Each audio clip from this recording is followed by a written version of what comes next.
Alright.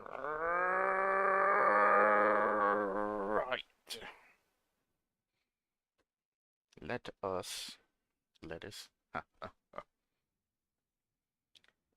get this down. Today, today, we are going to be doing replays and training packs. I was going to do training packs the other day and talk about them, but then I ended up playing with the viewer, which I don't mind.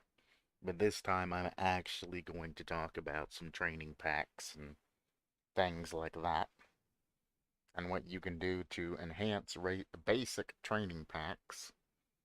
Also, we're going to be doing replays. Because, well, I've been playing off stream and I haven't been, well, I've been saving the replays of the games that I play off stream, but I haven't been showing you like I generally do before stream. So, this is me just catching up on a couple of replays. I don't know if the one that I did on the 23rd was on stream or not. I don't know, but it doesn't matter, I guess, at this point. So, I'm just gonna go down the line of some replays. If anybody has any questions, comments, concerns, that's not what I wanted to do. Auto cam, no, select player, select myself, go to player view. That's what I want to do. I don't know what my hotkey is to get rid of scoreboard. Hopefully it's on tab, because, well, sure as hell ain't telling me there. I hope it's on tab. It's not on tab. Oh, space.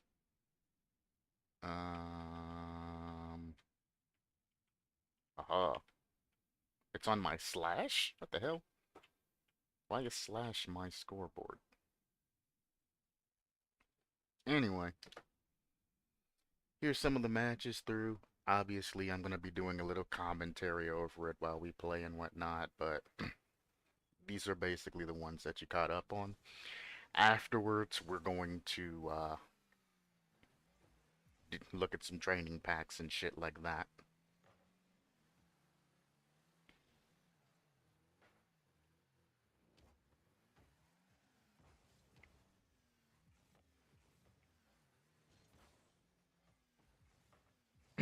They're playing very solid defense on blue team, by the way. Until that happens, their goalie coming out of goal there gives us a line, and it probably ends up scoring. Yeah, almost. Probably got a better shot there. And that's kind of what playing at a high rank of Rocket League is you wait till somebody on the opponent's team to make a mistake, and then you capitalize. You play scripted Rocket League. Most times you score in Rocket League, it's because somebody isn't doing something properly. I remember that goal. That was a beautiful redirect to his shot. Alright, I know what game this is now. Like here, they're not challenging or pressuring us, which gives me all the time in the world to take two of them and force them to come down our field.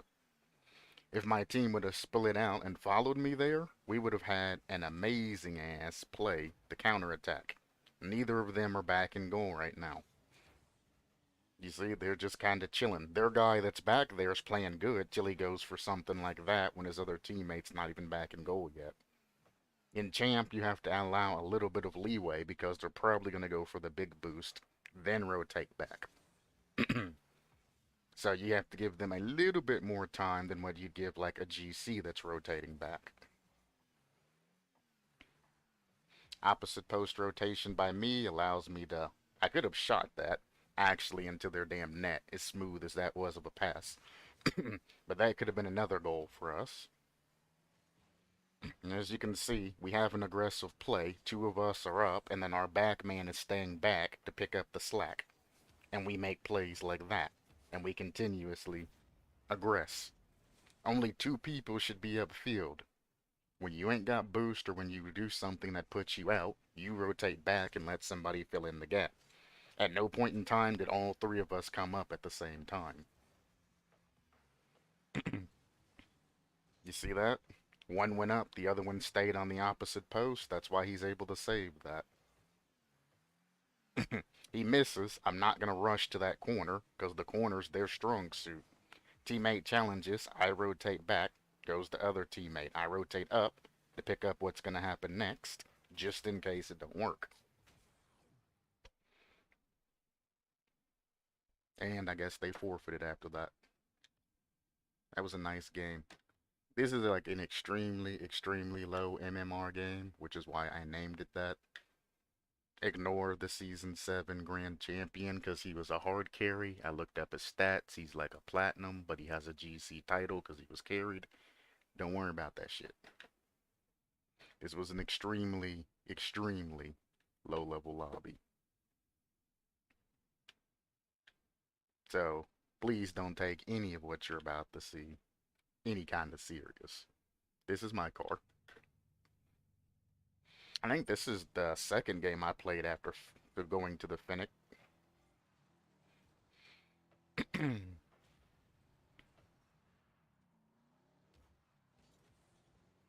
Bad flick. If I would have got that flick, that'd have probably been a goal because he wasn't challenging me.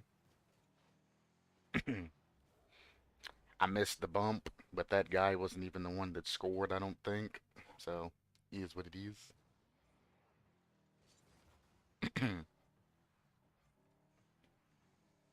As I said, I can't see any angle of attack, but I also know that I'm not being challenged right now, so I have all the time in the world to make a play.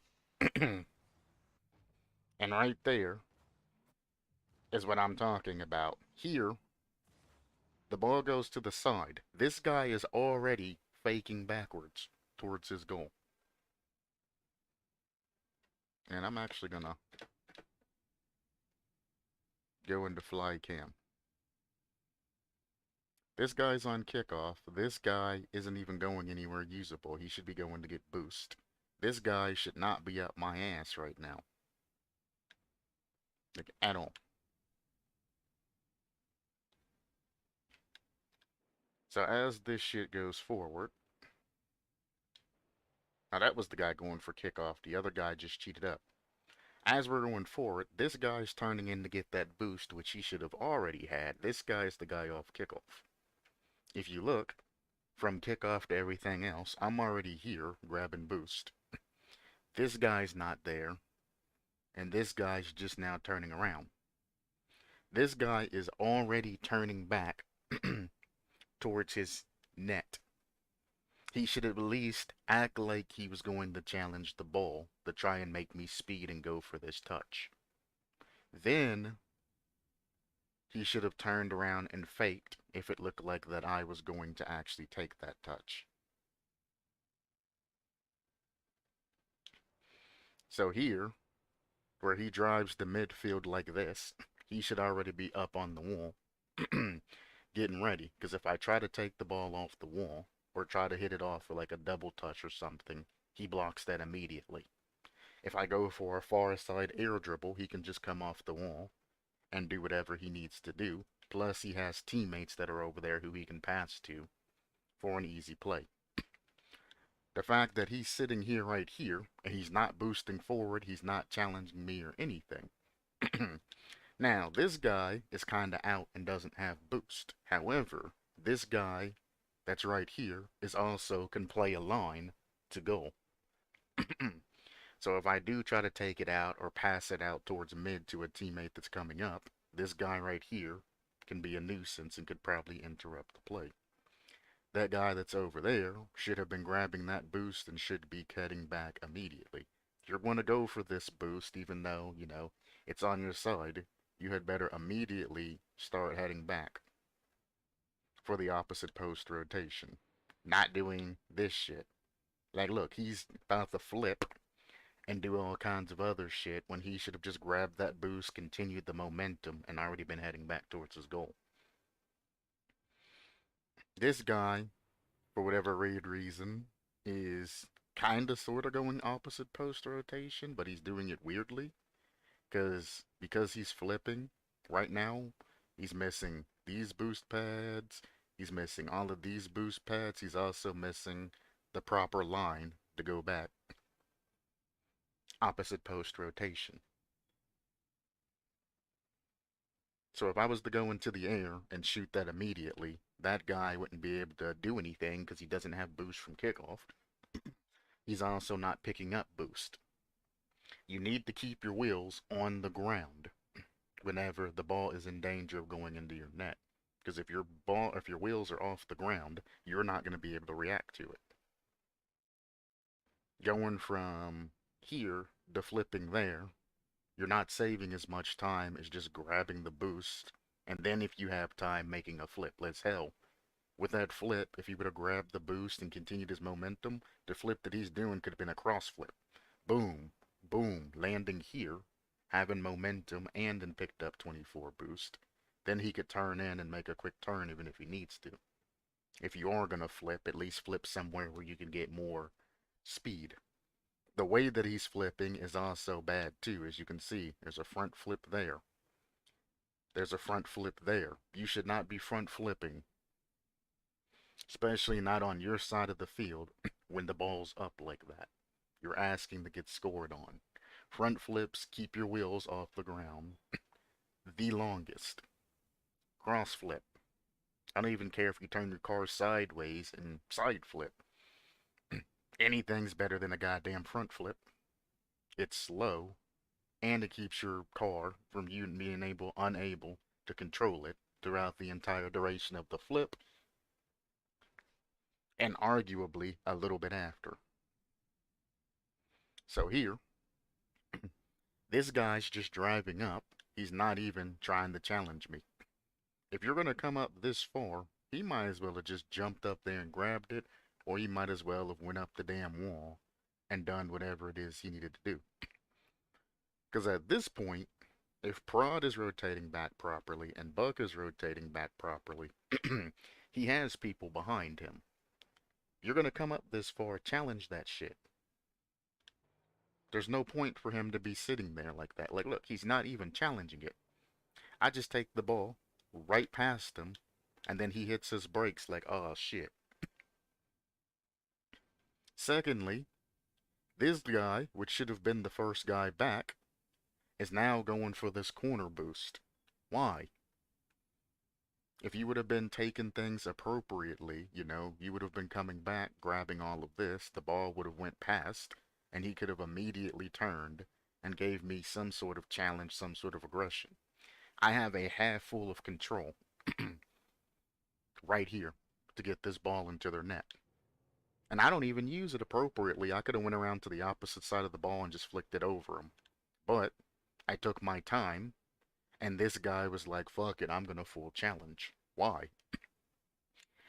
I am on the left side of the ball at this point in time. As you see me coming through with the ball, I'm on the left side of the ball. There's only really two things I can do to try and get this past you. I can go and hit it, turn into it, hit it off this wall here, boom, and then go for a touch off wall. Or I could go around you and take it this way and then do that. If he gives me enough time, I could tap my brake a little bit, get around it, and bring it to the left. But I mean, we're talking kind of crazy at that point. Because if I lose a challenge going this direction, it's going to either pinch off that wall or pinch into my damn net. So, and this is what champs do that I don't fucking understand. He's in a good position to save, but then he leaves that good position as soon as the ball starts getting nearby, and he just straight up full challenges it. I understand you got a teammate in the corner, but this teammate in the corner is grabbing boost right now because he didn't turn back properly. This guy should already be turning back, getting ready to challenge me early, and this guy should be waiting for the results of that. Because this guy didn't challenge properly, I got a half field of control. This guy didn't rotate back right. So I'm not being pressured here. And then their goalie just decides, fuck it, dude, I'm going to leave goal. Obviously, you're not going to win full boosting at somebody who has ball control. We'll just go around you and ignore you. He even tried to bump me after he got completely screwed. Now here, I was completely aware that I could power slide sideways and I could score this before this guy even challenged. But at this point, I was kind of entertained, so I decided to take it up and pass it to his blind side. As he sees me going up the wall like that, for whatever reason, he decides that, you know, he wants to continue in that way.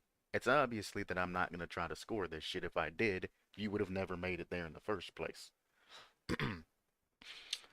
So if I would have shot this on target, and you can't reach that regardless, it's in your net if I shoot that immediately, why try to defend it?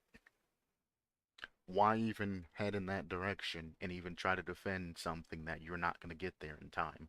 You gotta learn how to prioritize and let shit go. If he would have stayed back, as soon as I went to hit the ball off the wall like that, he could have jumped up from this corner place, and he would have been faster than anybody else going for it. Bang.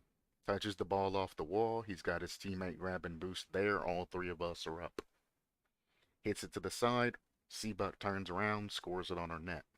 But because he challenged me early, I was able to pass it to my teammate. My teammate was able to get him. If I would have taken off my ball camera, I could have easily gotten an air dribble bump on him and he would have never contested the ball at all. And that's what you're kind of giving yourself up to when you pre-challenge something, pre-jump something, or pre-go up the wall or something. Because if somebody doesn't do the thing that you're expecting them to do, now you have to turn around and show your back or your ass to somebody. In that time, they can easily just let the ball roll slowly, go around the ball, demo you, bump you, do whatever it needs to be. Especially if you're the back man. If you're the back man, you don't want to be in a situation where you're showing your back to somebody. They will take advantage of that shit. You get in GC, you're just gonna get demoed, air dribble bumped, or just absolutely played on. You're gonna be in somebody's clips, being an idiot. And those are the clips that most people are like, well, that's obviously fake. It's like, no. He's probably, smurfing in a champ lobby. Some idiot challenged early, or some idiot's just sitting in net.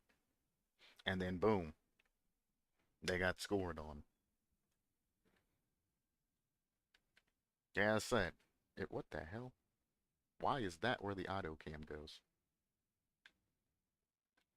It just don't make sense.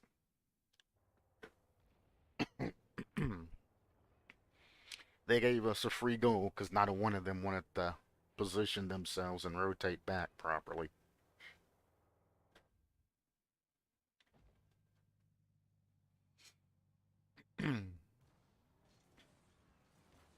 Straight through. Would have been a nice pickup by that guy, but he misses the ball. But then he goes back to it, but he fucks up by touching it. You see this shit all the time. Somebody will go up the wall, they'll fuck it up, and then the goalie, somebody else, will turn back and try to help them, even though they're still in control of the ball. Even though he missed it, he is still technically in control of the ball. He is the closest one there. This is still his position. Goalie should be posted up on the opposite corner just in case he needs to pass it back to the goalie for control. If he sees that I'm challenging him and he knows that I'm hot on his trail, he can pass it back to his goalie. The goalie can pass it back to him and they can reset the play, or the goalie can go for a play or anything like that and they can go up for a two-man play. The other guy stays back unless he's cross field. Then in that case, whoever's passing would stay back and then the other two would go up. A lot of words, I know. But here, guy's having an issue with the ball, but he stays on the ball. There is no reason for you to go into that corner to assist him. He's still in control of that damn ball, even though he missed it. Then he comes in and he pops it up, trying to get, a sort of play. What Prod should have done is instead of going cross goal and towards the corner, he should have went to the back left corner of his goal. So the side that he was on, if you're looking at the goal, like from my view, it would be the right side, the back right hand corner. And he could sit there if he's wanting to adjust his position to assist his teammate. Because he's more useful to his teammate switching over to inside the goal in the corner to defend just in case I do get a cheeky shot or a pass than he is trying to come across and help his teammate.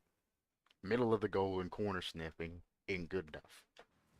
He comes up to try and help his teammate that doesn't need the help at the moment. As soon as his teammate pops that shit up, if he would have been back in the corner of the goal that I'm talking about, he now has free ball control. His teammate who made a mistake recovered nicely and even baited me to make me miss that touch.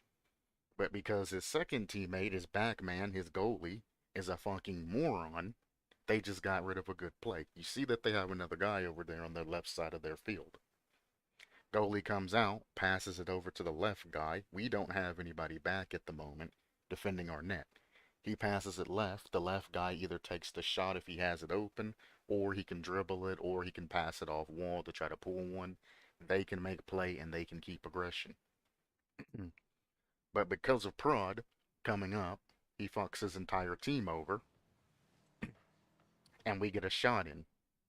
At this point, the guy that was up again tried to come back and help his team. If you are up in that opposite corner, right there, and somebody is going to take a shot on your goal, you are not going to get back in time in order to be able to save that ball.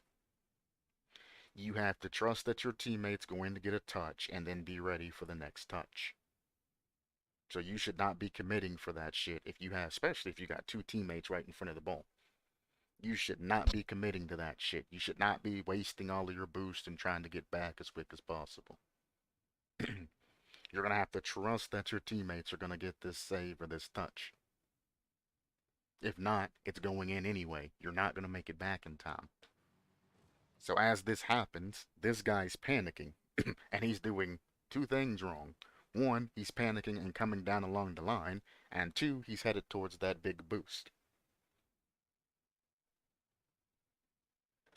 As the ball goes through, he fucks up and does the third thing.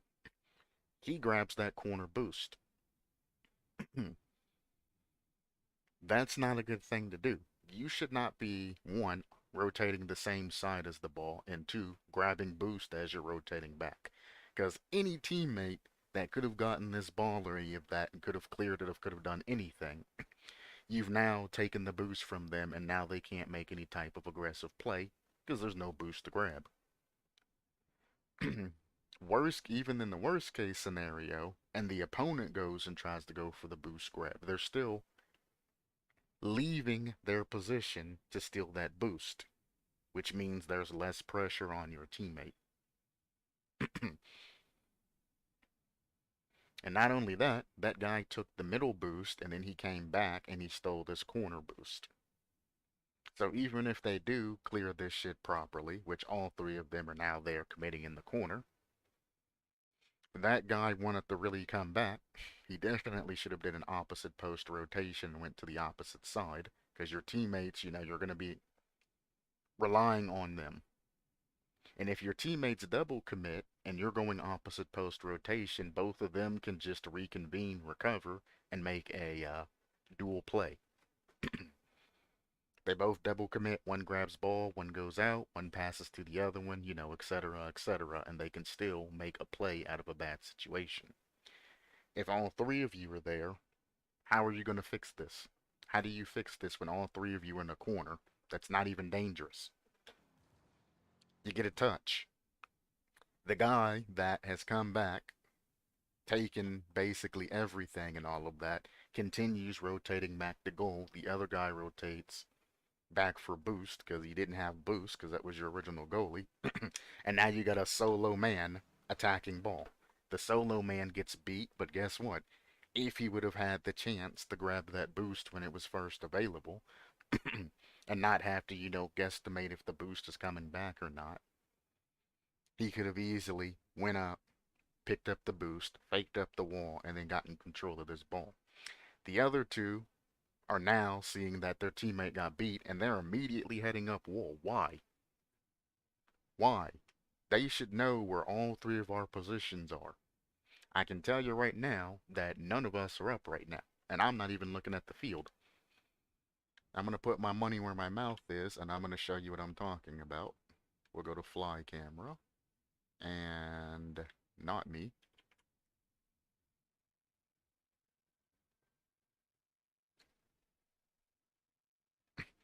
Look at this. None of us is really up right now. In fact, this guy is heading backwards for whatever reason instead of even trying to, stay aggressive with the play. I'm technically back man, and I see that he's won, so I'm just going over here just in case. I need to turn back or I can go forward and play the play. This guy is leaving completely backwards, getting boost pads or whatever the hell else he's doing. Name rotations. Well, you might have good rotations, but your positioning shit. You should not be heading back at a time like this. And this guy already fully challenged. You go a little bit forward, Prod goes up the wall when he really doesn't need to go up the wall. Again, if they were sitting in the proper position defending their net, they would see that this guy ain't anywhere near.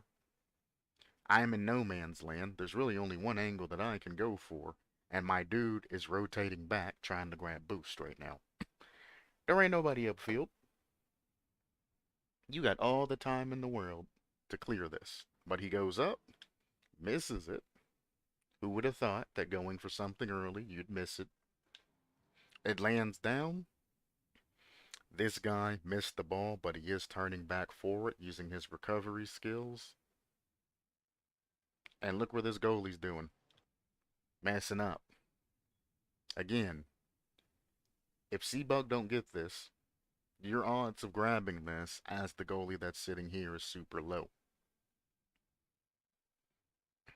Because if it pops off his car or it 50s with him, it's going to be so fast that the only thing you'll probably do is left flip into it and score your own net. Unless your reaction speed, again, is godly. But there's no danger here if you look. My car is in the air, looking to challenge here. Prod is to the side, and this guy's sitting here.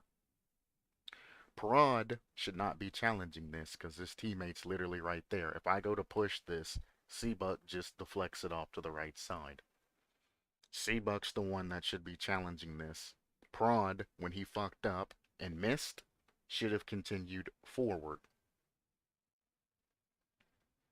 to see what the next play or next touch is going to be.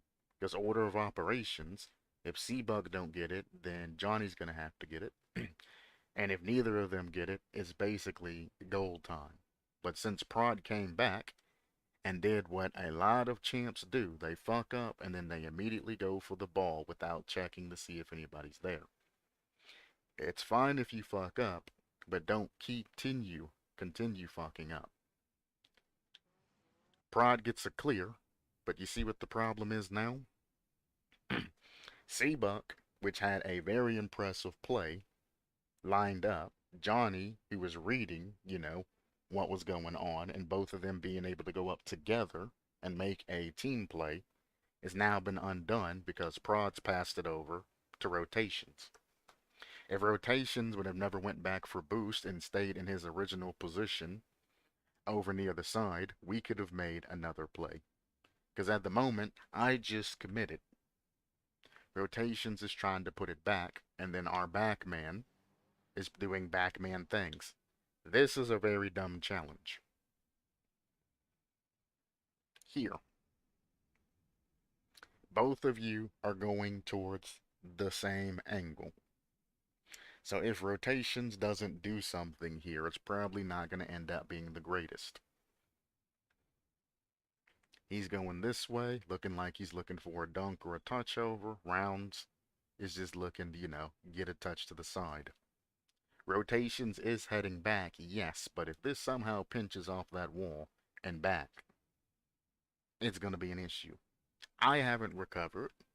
He hasn't recovered. I'm glad he's not going for any type of big boost at the moment, because this could turn out bad. The easiest thing you can do here, if you have boost, is to fake off of this, because he's jumping up. He's not going to have like a super strong hit. He's going to hit the shit over towards the wall, try and grab the boost, take it up the wall, and then make a play, like every other champ does. Only thing this guy needs to do is say, hey, none of my teammates are back yet, etc., etc. If he fakes it and goes directly over here towards the boost, he has ball control and boost control. And if he feels like he can't get it after getting the boost, then he just ignores it because he has a guy that's challenging at him with no boost. You just shadow appropriately and stall and do whatever it is you need to do, even if you can't get the ball. But challenging here is very risky. Comes through. As you can see, this is a no-no situation. Nobody's back, and you're 50ing it with them potentially. Luckily, Seabuck wins because he has more downward force, and it didn't just pinch out, pop off this wall, and go in front of the guy that's still chilling and net waiting on it. We got very lucky there. It goes through, bounces off wall. Again, I am recovering, but I also see that this can happen. So I'm going to kind of chill, see what's going on, jump for it if I need to. There's no reason for rotations to be jumping this early, by the way. Worst case scenario, Seabuck jumps up and touches it off of his own damn wall. Thanks for the free pass. Rounds is grabbing boost pads, decent enough. I'm grabbing boost pads, trying to keep the aggression, but rotation shouldn't be up in the air right now. He can get a better line, and he can get cleaner on the ball. Because look, you see where he's going from right now? He could get a cleaner line on the ball, get closer, and be able to challenge things a lot better than challenging immediately. But he goes up. What do you know? Pre-challenging the ball when you don't have a right angle. You can't make an easy shot on net because their net's completely empty. He gets beat. Bounces off wall. I'm shadowing it right now just in case something's going to happen. Round should see that I was already there and playing this position. He should be going opposite post rotation just in case the guy gets around me. If Rounds turns and the guy hits it off wall around me, he can immediately capture it and make a play. But let's see what happens. Bounces off wall, Rounds is fully committed. I'm shadowing like I'm supposed to. Now that he's embarrassed himself, now he's flipping back and fighting this guy for a corner boost that he thinks he's going for. When in essence, you shouldn't even be going for that corner boost. If you would have just went opposite post rotation, as this is coming in, you would be here to be able to, you know, go for the ball. Instead, we have this fucky wucky situation to where we're barely hanging on, half luck, half skill, and they're just taking unlimited shots on us.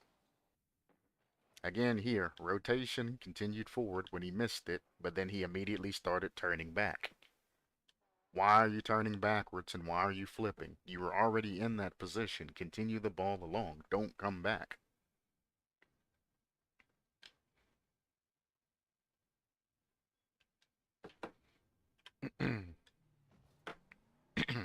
So now I have 30 boost and I'm trying to stall and keep aggression, but I shouldn't have been the one going for that. As you can see, I'm just literally just stalling for my teammates to actually assist me. Shit happens, get a nice block. He's heading back again. Again, miss the rotations. Instead of staying up and playing his position, is rotating back to get big boost. And that's what he's doing is diamond rotations. And if you're not doing his dumbass rotations and useless rotations that he's doing, he's gonna talk shit to you, saying to learn how to rotate properly and all of that. It's like rotation is diamond, positioning is higher. Rotation does play a key part in keeping you guys away from each other, but positioning is more key than rotations when it comes to the upper echelon of Rocket League. You can rotate properly all goddamn day, but that just, forms an attack pattern. But if you're not positioning off of that rotation, you're going to be the slow link, and people are going to be waiting on you to go through the line before they can rotate back in. And you'll have fast rotations, smooth, and then a slow rotation coming through. And then a fast rotation, and then a slow rotation coming through. Eventually, those fast rotations are going to skip the slow rotation, and it's going to turn into a double commit or an issue where one person is like, fuck this shit, I'm not waiting on him to get boost and challenge, I'm just going to go because I'm already out in the field type shit. And this is exactly what's happening. His rotations went back and rotated instead of staying up. Now that guy has a half field of control. Unfortunately, he doesn't have any ball control, and he hit the ball upwards instead of just dribbling it and going.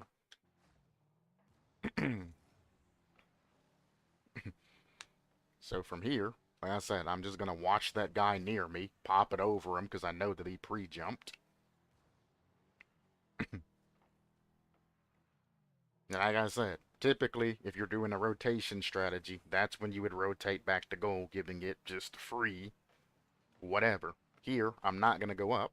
I'm going to stay back to defend my net because I don't want to get scored on. I'm not going to take that shot. Use teammates for easy clear. He's turning in like he's going to challenge, but he's not. You see that shit? Do you see that shit? That right there? The ball lands. Whoops.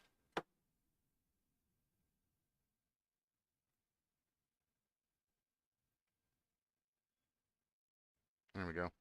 The ball lands, and instead of rounds challenging that, he's turned sideways across the goal. And it bounces a couple of times.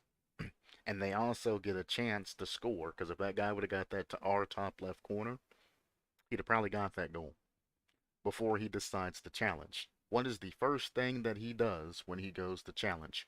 Full boost. Then his buddy comes in, and I guess he calls him off, and then his buddy tries to make a play. He goes to the right side, towards the other boost. I'm towards the left side. We can make a passing play here because their goal is basically empty. Problem with this play, even though we got the goal, is the entire setup. So you see where rounds is right here when I was ghosting and all of that on the wall. It sits there. He could easily be challenging that, and he could have just continued forward. If he would have kept going forward, or if he even won the 50, it'd probably been a goal. If he would have continued forward after that, the ball here, rotations could have just immediately passed it to rounds. Rounds could have put that shit in, and we could have been way, way faster in our play. He goes up, I go left, and then boom. Second problem. We're all in an aggressive, attack position and shit like that. This first touch is abysmal. You see that there's only one guy upfield. Why are you touching the ball towards him? Literally could have just caught the ball, went to the left, and tried to, went to the left a corner of his goal. And if that guy tried to challenge you early, you can either fake or you can just flick it over him or you can pass it to your homie on the right, being rounds or whatnot, and you can make any type of play. This guy had an unlimited amount and a full field of literal control because they were all back behind us. And that's one of the reasons why I went up here is they have two of their blue guys behind me. If he gets dunked here, I'm gonna get demoed or bumped out of the way, and it's gonna be a goal anyway. So unfortunately, because two of them are behind me, I have no choice but to go up. I'm gonna get demoed if I don't. So here, he does what every fucking champ does, and he full boosts into the ball and pops it up. From here, he sits there like a dumbass, waiting on the ball to come back down to his core. From then, that's where he makes the pass.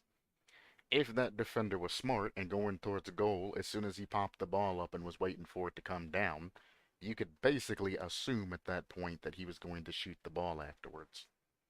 But what this defender did is he went towards ball, not towards goal. If he goes towards goal, he has a longer time to save it.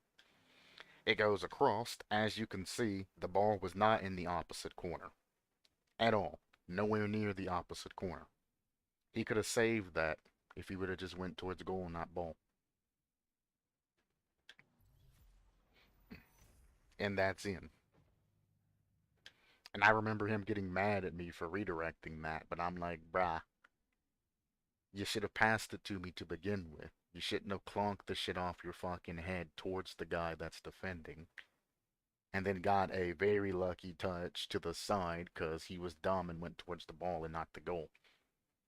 He could have, with the speed that that's going in the angle, he could have cleared that to the side, taken it up the wall, and shot it because it would have just rolled through and then shot it right into our goal before any of us could have gotten back. And they could have gotten a goal off that. And the reason I harp about this so much is I want you to be ready for high ranking plays. If you do dumb shit like this, you're just handing them the ball and they're gonna, with thunder, come back. Hell, the angle that he had, if the guy's good at redirects, he could just hit the shit off the sidewall and then redirect it straight into goal with even more power. Faster than he could even take it up the wall. He could power slide it and go for a dribble play and cut through between the hole from where that guy was jumping and doing all the dumb shit and then get a 45-degree angle flick or something like that into one of the corners because he's not going to be able to be stopped. And these are the types of things that you need to look for. It's just the sloppy ass play. I'll be back. Give me a sec.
Whew, it's starting to get cold.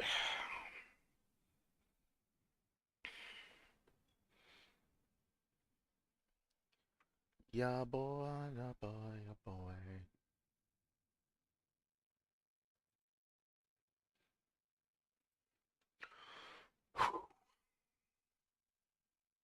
Whew.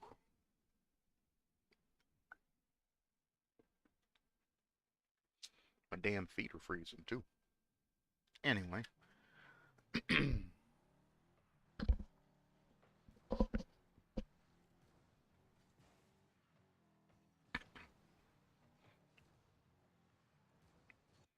now here,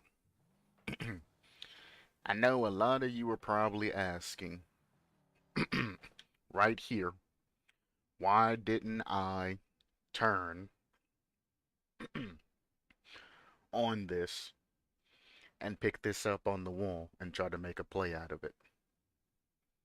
Rotations up, the ball's headed towards me. We could make an easy play, off the sidewall and probably get a goal. I know a lot of people are asking that. Problem is, the angle at which he hit that was so awkward for me to pick up. I couldn't actually get to that to make a play. So instead, I just let it go by because I know I have a teammate behind me, and I just grab boost instead. So just in case this guy decided, I'm gonna grab boost after landing, I'm just gonna pick it up so he can't. See how the angle that he hits it is just kind of awkward as hell? For me to pick that up, I would have had to have immediately turned and picked it up and made a play off of it. And doing all of that, there's no guarantee that rotations because is going to stay up because the entirety of the match, he's been rotating back and doing dumb long diamond rotations the entire time. I know I got a teammate behind me because this is off of kickoff. They're going to grab boost and they're going to probably go back because everybody else is up. Even if I didn't, I know I'm going to at least have ball control here if I need to have it. So even worst case scenario, my teammate's not there. I still have ball control. I just cut to the left and then I pick it back up and make a play. So this is safe. All of this area is safe. I go opposite post rotation, like I should. That guy jumps up and tries to pinch it, which is kind of dumb as hell for him right now because he was already beating me. So there's no point in pinching the ball away from him, to my goalie at this point in time. That's dumb. If you got control, use the control to your advantage. Teammate hits it to him. He does the same thing that everybody else does when you pass it to them on center. They redirect it for you. I don't know why, it's instinctual.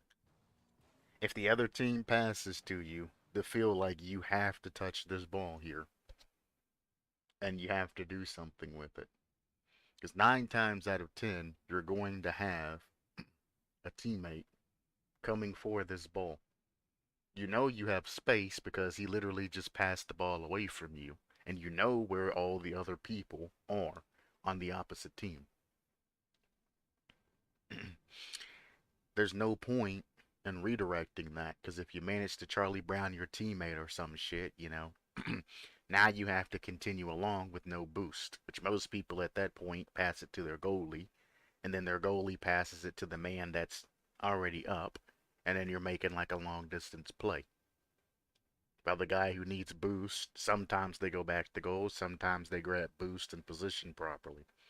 You never know. This is a very important turning point because him popping it off to the side, his teammate sees that that's happening and now he has to fake to get ball control. As he's faking to get ball control, we are automatically moving up on him because we see that he doesn't have control. And because he faked around and did that, he's just lost a huge amount of angles which he can send this ball. If he's fast, he can get around the other side of the ball and send it into our corner. But if it's in our corner, we got a guy that's back. If he hits it around me, it goes to the other guy that's back, on the other side and he gets full ball control. So the best thing this guy could do is just try to stall it or even cross it straight across to the middle and see if he can maintain ball control. Honestly, he would probably like to go for like a low 50 or something like that. Or if he's very, very, very fast and can get it up in the air, a double touch would be probably one of the strongest things he can do. Get a nice crisp ass flick, but I mean, we're in champ, so let's get out the high rank shit. And champ, he can either 50 it. If I'm attacking this and I'm not attacking towards his goal, he could fake it and just let the ball go and pick it up on the other side or let his goalie grab it, either or. If he's real slick, he could just go around the damn ball and demo me or bump me.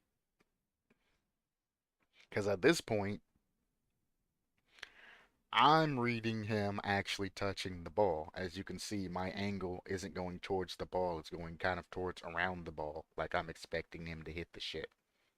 If he plays his cards right, he could potentially just fake the ever living shit out of me because I'm already pre reading where he's going with this. Again, all three of us are back in a defensive position, so trying to make a solo play has a high odds of failure. His other teammate don't have boost and is leaving, and his other teammate isn't in a good spot. So it's kind of like, shit, what do you do with this situation? What do you do? Gotta basically go for a solo play unless you're gonna stall the ball for like a fake or something, or try to hit it to the other side for your other teammate to pass back to you, you know? What do you do at the spur of the moment, though, when you don't have time to think about it? He crosses it. Him crossing it wouldn't have been that bad if he would have maintained ball control. Here, he's going back. If he would have maintained ball control here, and his teammate wouldn't have been, up his fucking ass and on the opposite side of the field, at the very least, if he's going to come up, he could have actually dribbled this around and probably got a nice flick over me, probably got a nice dribble, could have gotten a nice fake on the other side. Instead, he fully blasts it away from himself, and then he does the taboo of flipping after it. And it wasn't a cross flip, it wasn't a speed flip, it wasn't anything. He just front flipped. I guarantee you he's not holding power slide or anything like that either. So when he lands, he's going to be even slower getting to that ball.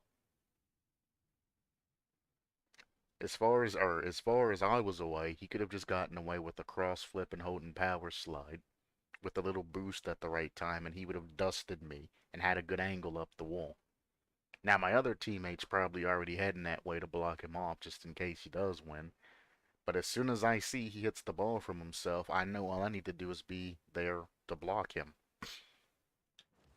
Bang. After that, other teammate comes up, but like I said, both my teammates are behind me. He passes it to me. I can't get a very good touch there, but he is following that decently. Now here, this teammate's not used to hitting shots off the wall. Because this is a perfect setup that he gave himself. It went down, it gave a nice bounce, and it's off of the wall. If instead of following it up for the touch, if he would have jumped going up the wall, he'd have been able to score this easily.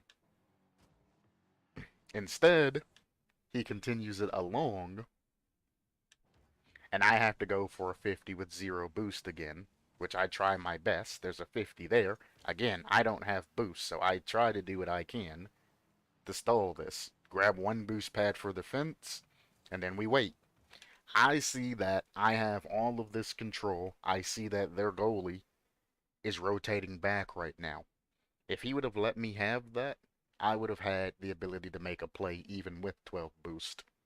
And I could have, at the bare minimum, gotten it over that goalie.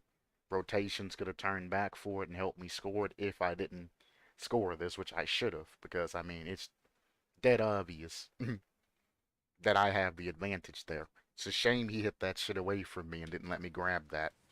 I don't have boost, so I have to go back at this point. He goes for a challenge, which he loses. I pop it out. It goes up. Easy win over this guy.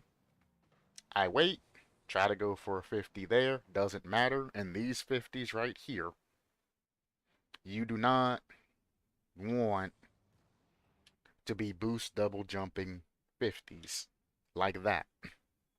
He sees where I'm landing at. He sees that I'm awkward. So he's going to come around and take it towards my goal. Like towards my goal if I want to touch this. If I boost double jump this shit and it pinches between us, it's either going to go over to his teammate that's cross field or it's going to bounce off the ceiling and go into my net. You do not want to be fully challenging this. He is on my awkward side. You just do a small fake through, reposition yourself opposite corner. Or if you think your teammate's going to grab this, you turn on it and you get ready to score his touch. Again, I'm going in the goal at this moment. My teammate that's already in net, you see how he's already going in and he's positioning. He's already getting set up for whatever he's going to do, whether it's off the wall, whatever he's doing. This is him's. This is his goal. He's the goalie. The only thing I need to do is get the fuck out of the way. So I'm not going to challenge this. I'm going to let him handle his business, and I'm going to go in and in position up to try to assist him on, his blind side. I know he's on the opposite side, and I'm on this side. So I'm going to assist him as much as I can on the side that I'm on, but I'm also not going to get in the goddamn way. So I'm going to turn in and turn back out to get the fuck out of his way. I can assist him by covering a bunch of angles or pressuring that guy and making him flick, immediately. Again, it's better to challenge earlier than later. Luckily, that guy dropped his flick or dropped the ball and couldn't get control of it. But you see how I left my goalie to be a goalie and I'm GTFOing. I'm not turning in the goal, bumping him. I'm not chilling behind him like some of you dumbasses like to do. I'm going to sit directly behind my goalie and both of us are just going to chill till we get scored on. Like, no, go. Now we have aggression. Again, why is he behind me? If I'm heading up middle and my teammate's heading up right, you should be heading up the left side and staying slightly back until you see what I'm doing. If I turn back like this, then you head inwards towards their goal, but from the left side. And I'm heading backwards, so I'll cover the right side or anything that's coming back. And I'll turn if need be. Play didn't work out.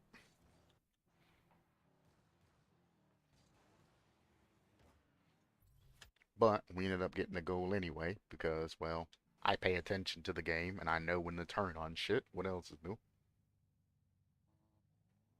And I don't remember anything else happening in the rest of this game. I think it's just basically just rinse.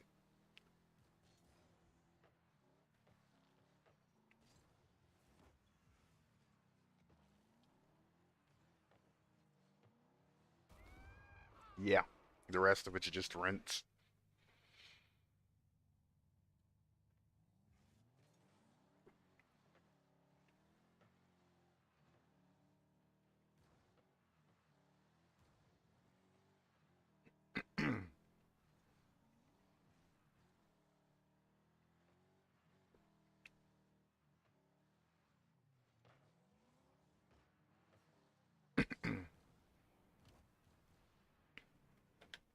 I guess I should talk about this too.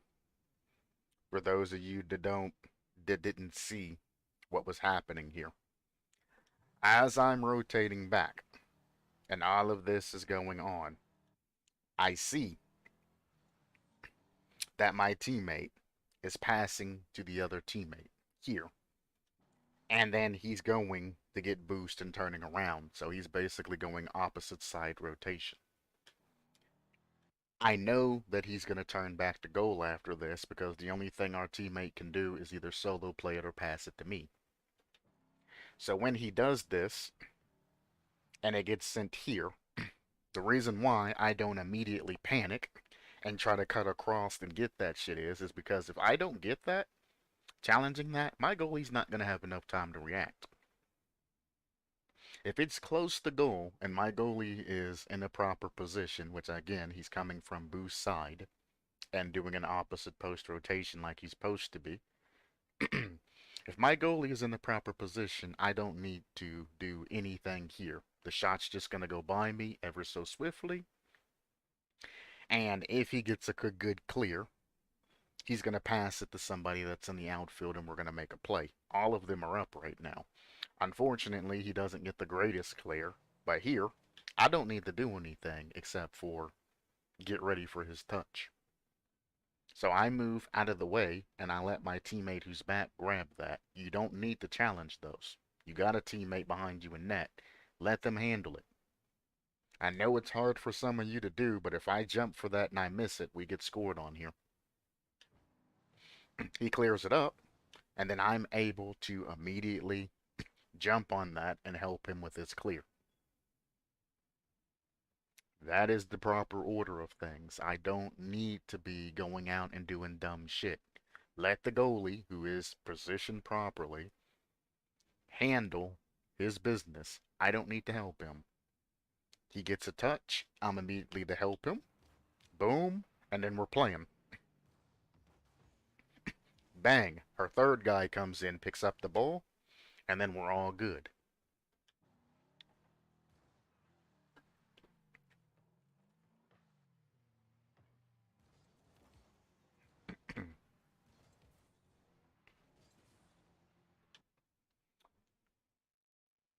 This is a meme.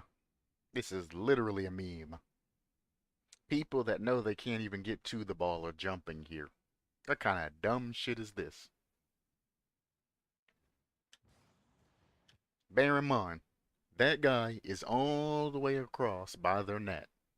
This guy is literally right in front of that shit, but he's too close. And the guy on the left is the only one that should really be challenging me right now. The guy in front of me should be challenging, trying to make me to throw the ball away or trying to get a good 50. Johnny should be reading the rebound just in case a 50 goes cross to make the shot. The other guy should be waiting on the rebound just in case I win and I get it going in the direction of their goal. I got it over that guy. Easy. But he made me throw the ball, getting it over him. He's done his job. Why is this second man going for this? Their goalie is clean as day, right there. He can easily challenge it. I've thrown the ball away at this point, trying to get over that guy. Now, the goalie shouldn't be directly in the net, but, whatever. Because if I would have gotten a small hop and caught it again, he'd be fucked because he's too far from the damn play. But at this moment, it's kind of pish posh. Because, like I said, I throw the ball away, and the first guy does his job. The second guy, after I throw the ball away, if he was positioned properly and all of that, the goalie would be able to challenge, and the other guy would be able to pick up goal. But instead, everybody and their goddamn mother jumps for this shit. Nobody's defending any net. Why in the fuck is everybody on this shit? That guy technically is on the wall, but he probably jumps. Yeah, he jumps for it too. So everybody and their goddamn mother is up in the air for this ball. Guess who touches it? You probably already know the answer. Not a damn soul. Not one person out of 5 of them challenging touches this fucking ball. Not a goddamn one of them. It lands, and then my teammate does the dumb, and he jumps back up to get a basic ass touch and moves that shit. If you let it sit where it was, and the angle I'm coming in, I can make a play off of that. You moving it away makes it awkward for me, and now I have to figure some shit out.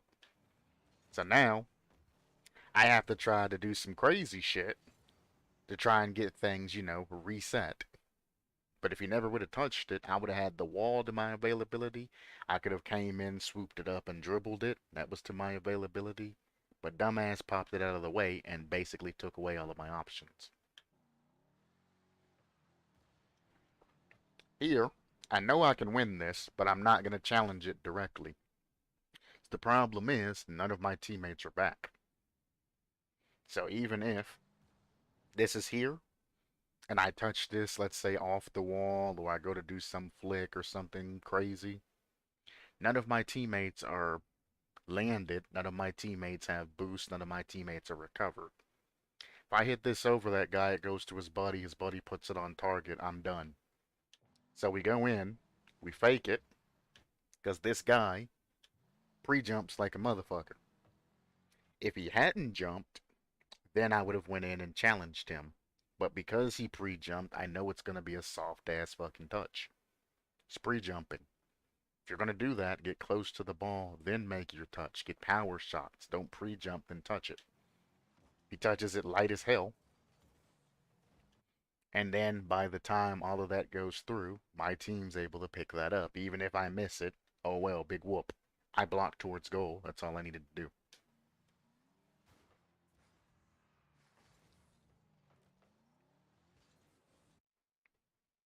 And that's the end.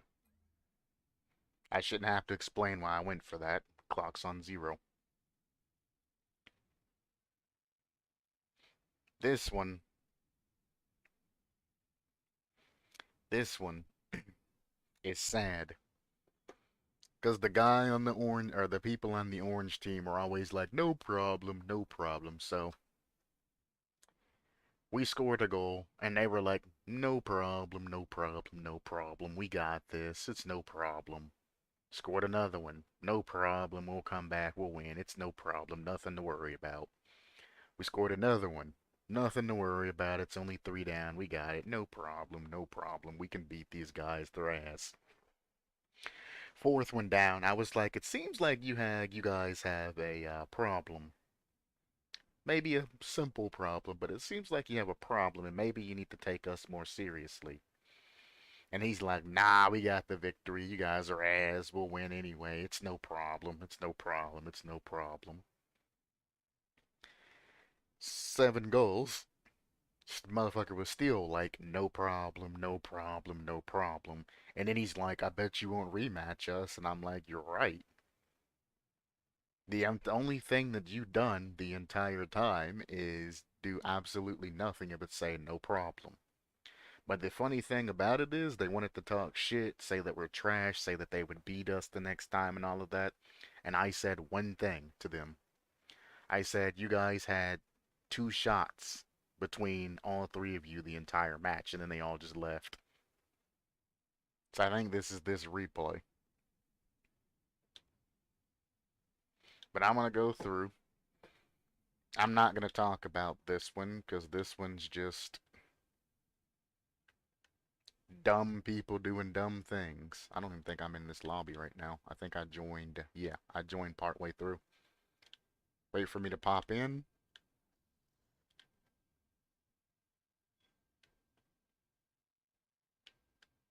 Still not in. There we go. Now I'm in.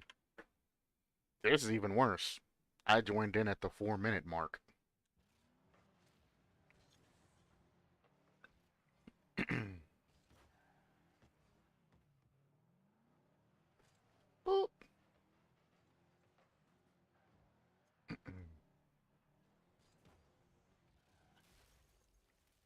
No problem, no problem, no problem. Orange team was a bunch of clowns.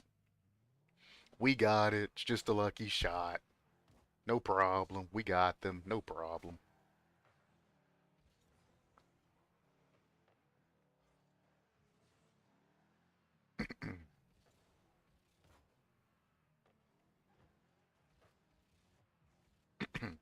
As you can see, I'm being a lot more aggressive than I usually would be. But that guy was so obnoxious with this no problems and all of that.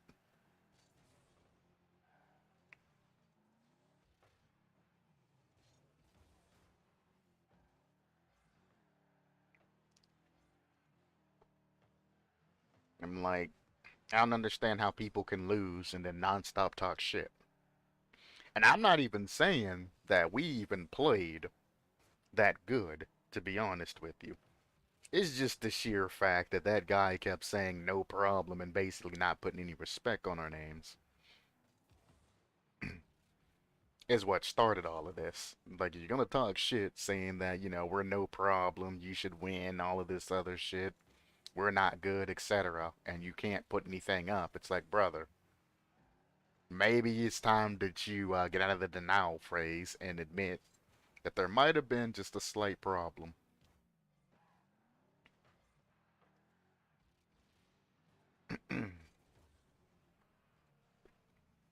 And there's a demo to a shot.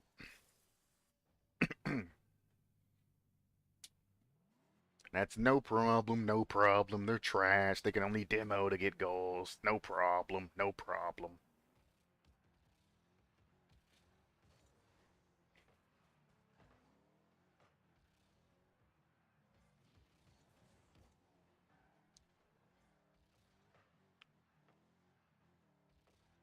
As you can see, we're not playing any type of good. We're just kind of bullshitting. They're just playing worse.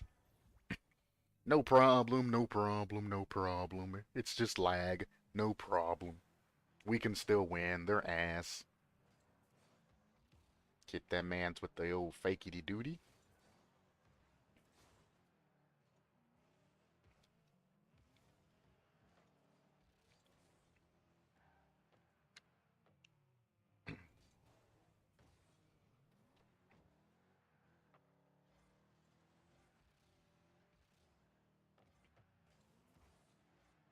Boink! Right on in there.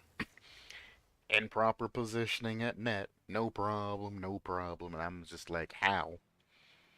After that goal was when I was like, maybe there is a problem. Maybe you guys should take this a little bit more seriously. You seem to be struggling a little bit.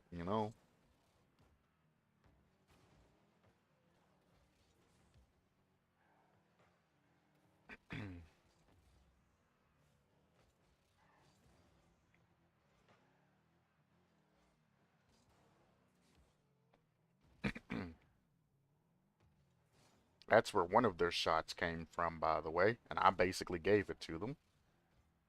I think they got 4 shots that game. We'll check at the end of it.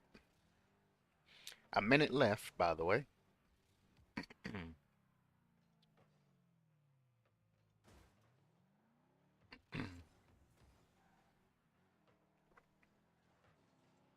Boom. And another one. Another one.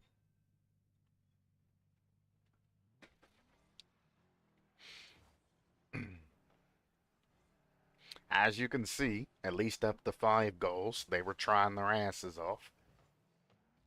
Not really getting anywhere, but they're still trying. Nobody's given up yet. Nobody's sitting still. There's another one. No problem, no problem, no problem. I'm like, y'all just stop.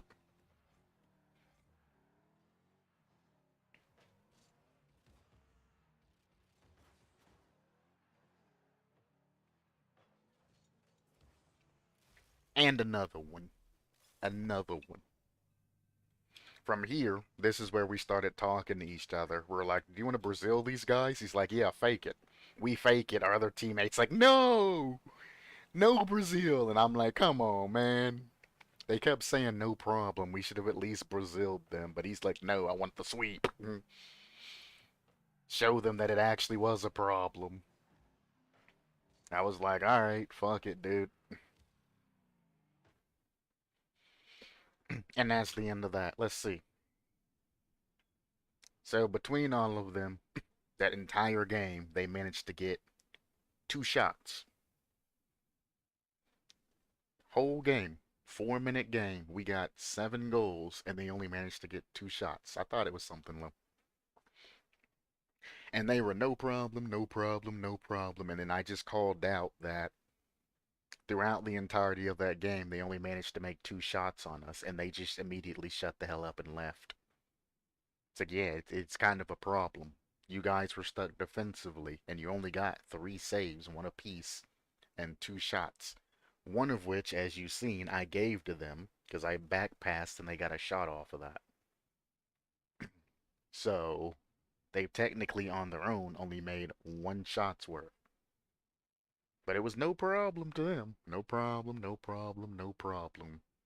Absolutely, positively dusted. We took 10 shots. We scored 7. Clean. Assists. 2-2-3. Clean. Those guys were POSs. Wanted to be toxic. Wanted to say that we were no problem, that they were going to win, all of that. And in 4 minutes, completely put them in their damn place. Now, they're probably diamonds or some shit, or very low champs, but it's like, if you're gonna run your mouth and say people are insignificant and are no problem and shit like that, even if you are memeing, you're gonna get your ass pushed in, or your shit pushed in. I don't remember this one. I want to say it's probably from last night when I was just on late as fuck in the morning, but I'm not entirely sure.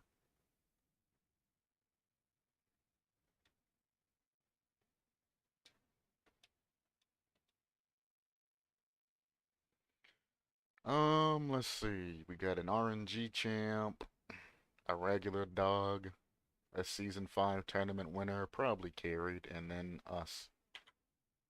Interesting.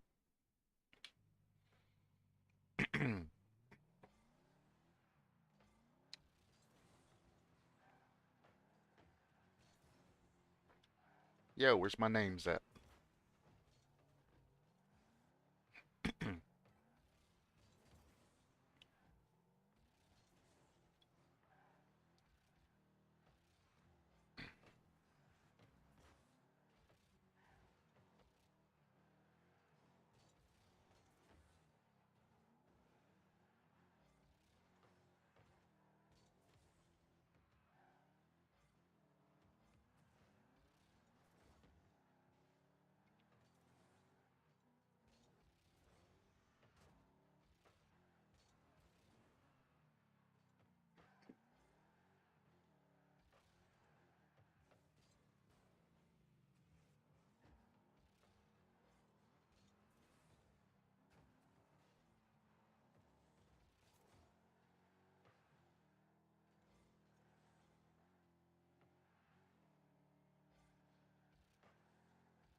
I mean, this is basically just your standard ass game, honestly. Somebody makes a mistake, and then you go. He made the mistake of challenging me early, so I low 50'd him, and then I went on my way.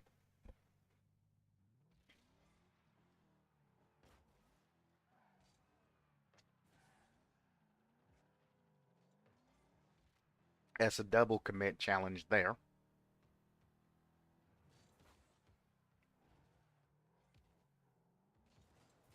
I got a bad flick there. I should have scored that. Didn't matter. Teammate came in and scored it, but I got a very bad flick there. I should have been in the net. And again, they keep making mistakes, but they're GCs and whatnot, right? Right. GCs might be ass nowadays, but they ain't that ass. You still have to put some respect on the name.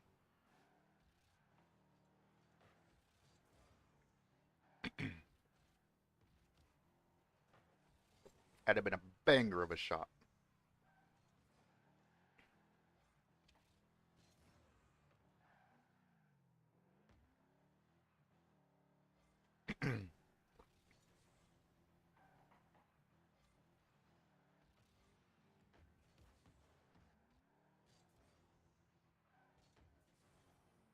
Got him.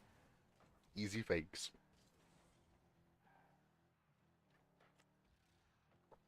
Now these guys were extremely nice and extremely pleasant to play with.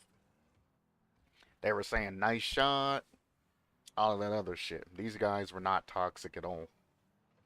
So I did enjoy playing with them, don't get me wrong. I might shit talk, but these guys were very, very cordial, very nice, very fun. This is why we were all able to have such a good game. It's just sometimes things didn't just go the way they wanted to go. I have a theory that one of them are smurfing or on a lower account or something, or was a lower rank. There we go.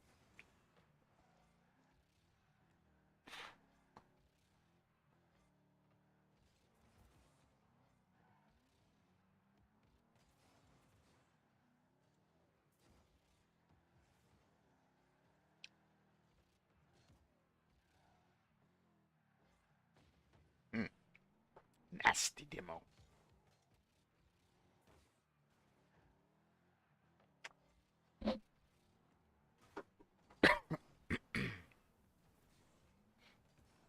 Now that shit was disgusting. He almost got that and he deserved that goal, but that was fucking disgusting what he did to us there.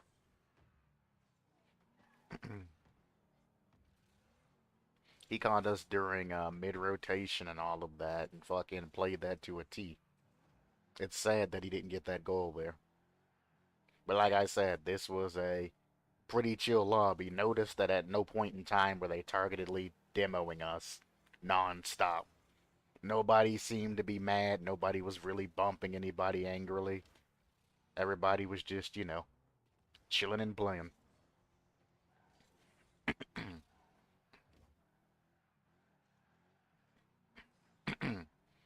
And like I said, nobody was particularly good in this lobby. It's just the fact that there wasn't any toxicity and people were playing their positions like they were supposed to. This is all I asked for. Ain't nobody playing good, but everybody's playing. Couple inconsistencies here and there, but I mean, that's all I asked for. Just a regular ass game like that. And that's what you should be like if you're in Champ. I mean, technically, they're GCs and shit like that. So technically, there's an RNG champ and then there's a GC or whatnot, but that's kind of sort of, yeah, that guy only has 10 points and high ping. So yeah, he was of a lower rank. He was probably a diamond, and the rest of them were probably champ. We had apparently a low rank too. He only had 54 points, so there you go. Looking at scores, because a lot of people want to look at the scoreboard and they want to say 10 points. Cool. But the person who dropped the ball more was Cyclotoil, or however you pronounce it if you want to go off points. Our bottom guy and their bottom guy are within 40 points of one another. 40-ish points. Their second guy and our second guy are within like a couple of points each other, 4 or 5 points. Their top guy and my score were about 140 ish, something like that. 140 ish apart from each other. So if you're gonna complain about somebody dropping the ball, blame your top guy. He's the party leader, he's the high rank, he should be carrying harder. Don't blame the guy that's doing shitty and has 10 points, especially if they're all in the same party or all within the same MMR. If his points are low and we have somebody that has low points, it's about the same. If that guy would have gotten a shot and touched the ball a couple more times, he would have been exactly there. So low points going off of low points, they're even, didn't have any impact in the game. Second guys have about the same shit, point wise. So, I mean, they didn't have, a huge impact on the game because they're equaling each other out. And then if you look at the top guy, he didn't put any goals up. He didn't put any assists up. He just got saves and shots. So If you look at it that way, the person who you could blame is their top guy, the guy that's, making the points, making the shots, or taking the shots and all of that. He wasn't pushing as hard as, he should be pushing. Because, I mean, that's kind of how the MMR system works. It brings people in that are around the same and equals out the MMR. So if everybody's the same, then, everything adds up except for the top guy. Obviously, he wasn't an actual GC, but still. It's what happens when you're in a Smurf party. Whether you mean to or not, kinda what happens. I played this match today before I started streaming.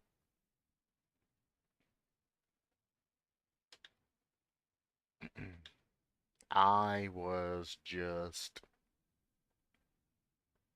I don't remember if I was listening to music or watching a YouTube video or something. I had something going on in the background, and I was playing on my phone and shit, looking at messages and trying to get shit done. And I'd forgot all about that I was on my Smurf account, and I was just kind of, just chilling. I didn't play like super particularly well. I didn't do anything, spectacularly. But I didn't limit myself at the regular, 40, 50%. I was just like, fuck it, dude. Players.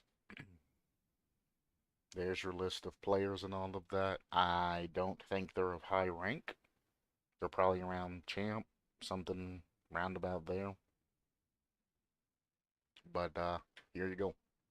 I don't even really remember this match. I just remember that I didn't forgot that I was smurfing. Keep in mind, I didn't play like I wasn't try harding or anything. I was just kind of just playing and doing my own thing. This is what happens when I no brain. Basically, I was no braining it.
Oh, I didn't even see what happened. I was looking at my phone again.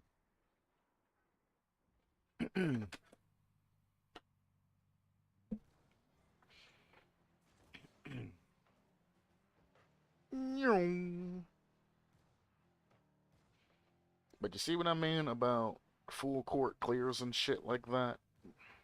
Like those types of clears, even though we had a little bit of power help, that's what you're going to be expecting when you go to the higher ranks. Is you're going to have a lot more full court clears, and you're not going to be able to be sitting in no man's land. This ain't a high ranking game by any means, but, it's just something you need to look out for.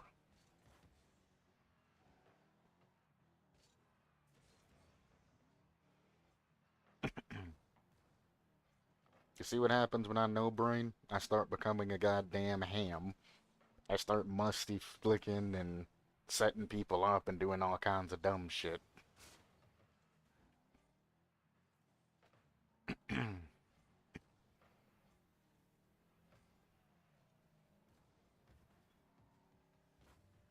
That would have been a nice pinch.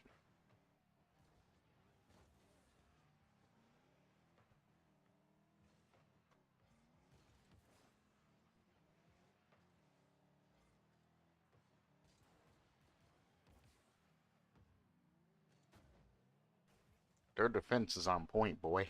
God damn.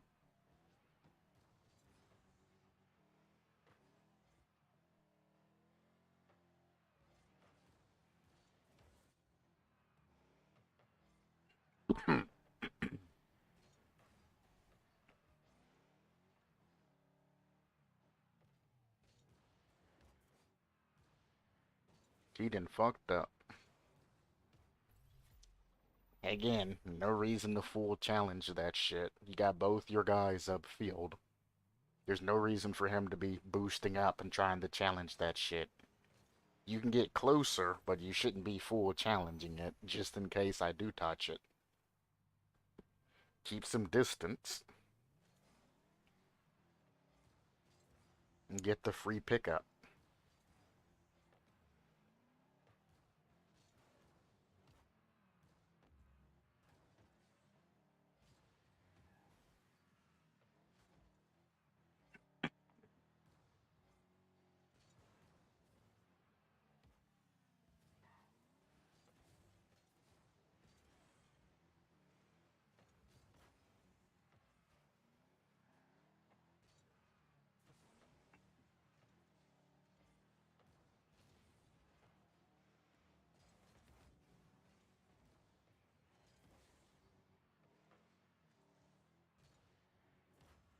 Clean. Guy that was near their net didn't position properly, so he wasn't ready for it. You're always part of the play, brother. Always part of the play.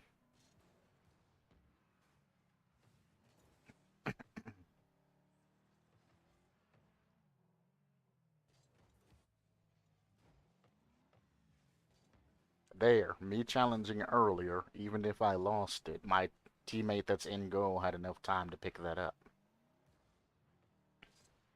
That's why you challenge early, not late. If I'd have been in front of net, I'd have just redirected it over my teammate's head. But since I challenged early enough, he was able to react to it. That's why challenging earlier is better than later.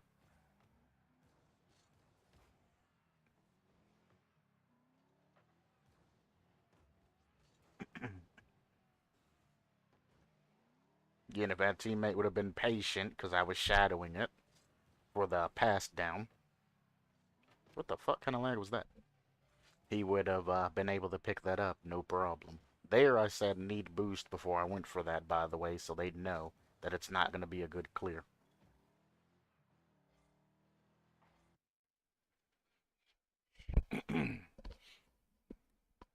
Alright. Now that that's done, let's go back to, no, I wanted to delete it.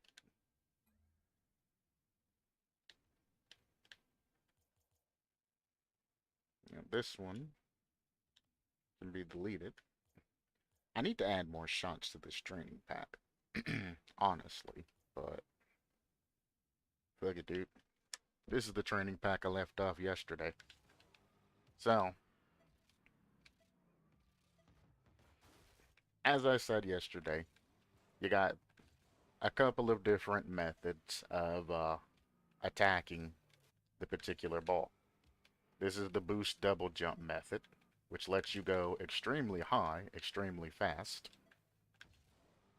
Hell, you even have enough time if you get it perfect. I cannot. There we go. To go up to the ceiling. If I'm not bad. Hit it from the bottom, man. Thank you. Then I touched it again. Well, imagine somebody better than me hitting it to the ceiling, going up, landing on the ceiling, and then going down for a play. Because that'll give you a better angle if somebody is on the wall to keep the ball where you want it to go. So you got your boost double jump, which will give you a touch, either outwards, you can touch it downwards, you can touch it upwards, like if you want to go for like a flip reset or something, as I miss. Should probably not be doing this immediately after not playing and going over replays, but you know, it is what it is. I wanted to get a pancake though. But generally, as you can see, going for the boost double jump touch, it's going to be extremely difficult to follow it. And if you want to go, straight in the net, it's going to be a lot more difficult because you're going to have to push it from the other side and then get a double touch, play it, or do like something like this and, like fake it down. So if you're back, field, and you're going for the boost jump touches, you can get a lot of space in between, and you can make double touches and shit like that, or if you're close, you can make the touches and shit that you need, especially if you push into it, versus letting it boop like that, which will bring your car like a lot more up. But I mean, sometimes booping is good. If you touch it like that, it gives you the space to do whatever you need with a boop, rather than pushing into it and getting that touch out like that. Depends on, the circumstance. If you let it boop, it'll pull up like that and go like kind of higher versus pushing it forward. You're like kind of on it, unless you really want to send it away and you really like throw into it for like a shot or something. But again, boost double jumping will give you a lot of things that you can do.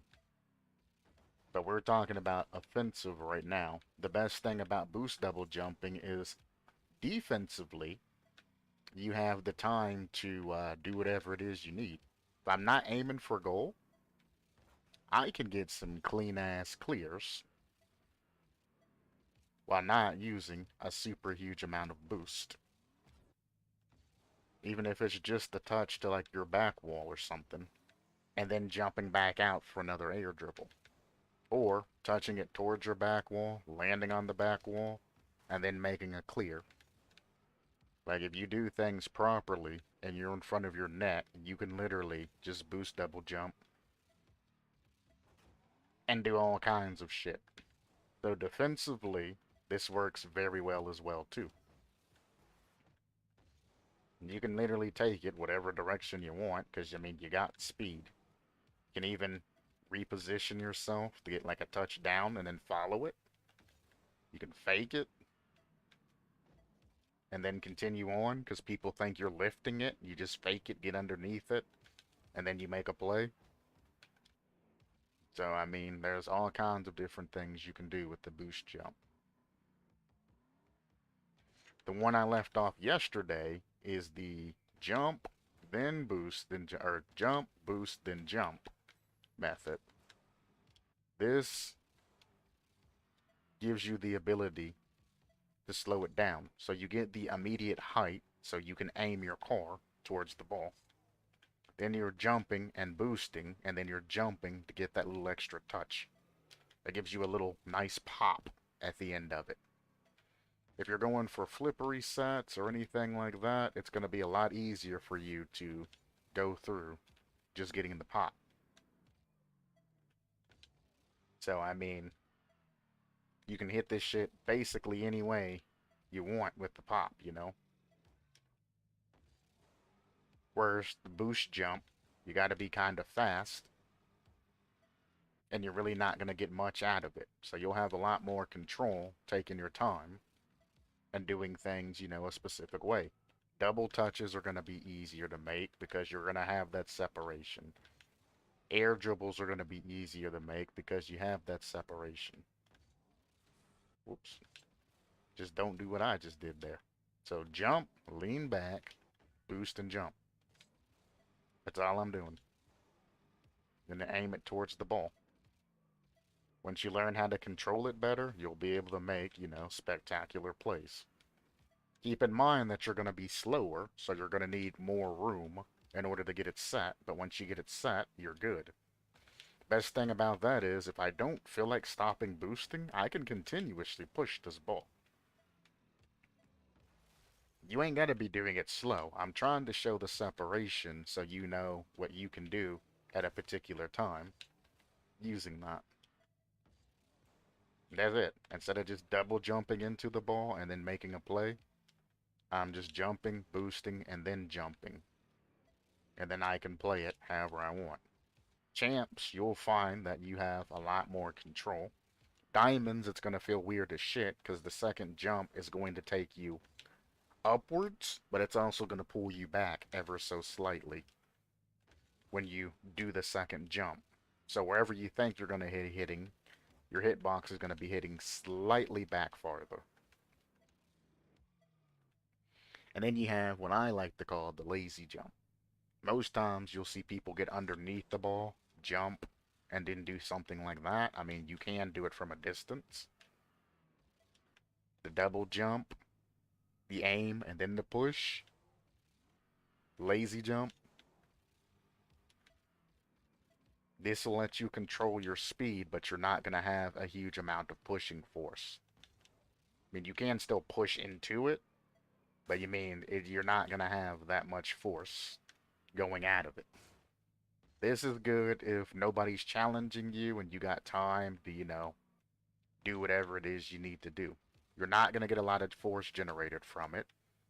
So when you go, you're going to be using a lot more boost and all of that, but it's good for, those of you that just want to get up and then put the ball into the net. You can get good musties if you can get a nice flip reset. Get a flip reset to a musty. Okay, wouldn't let me air roll. That's cool. Get a nice arsenal. You got time to basically go for whatever the hell you want to get. You're going to be like basically freestyle speed. Obviously, for those of you who don't know, if you are spinning when you boost, you will go faster. If you are spinning your car, which is why people do it. This is why arrow right is such a commonly used thing, because you are applying force in all directions upwards, propelling your car forward. Whereas if I'm doing something like this, I'm only pushing my car forward. The direction I'm pointing at, I'm pushing it forward. So I'm going to have a force going straight up. But again, it's going to be going forward as it's going straight up. Even if I point straight up, it's still going to have a forward force. If I'm spinning, then I'm going to have forces going in every direction. So I'm constantly going to be pushing myself straight up instead of up and forward. So spinning is going to give you a lot more force and a lot more control once you get used to it than just flying frontwards.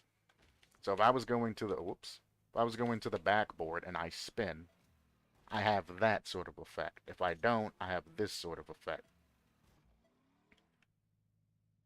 But the double jump to the push is good for your fast air dribbles, because you can hit the ball in the middle, and then you can continuously push it if you need to.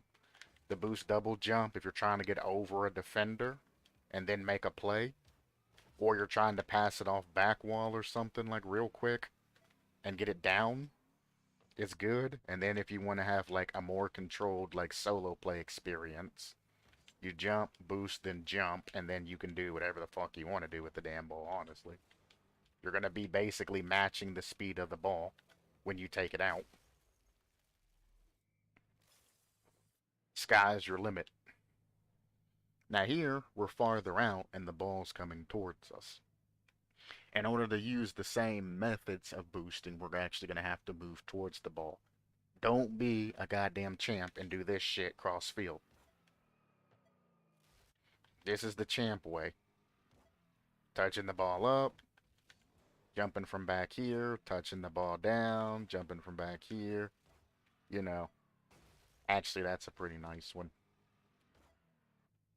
You can actually get closer to the ball before anybody else. The ball is constantly heading towards you.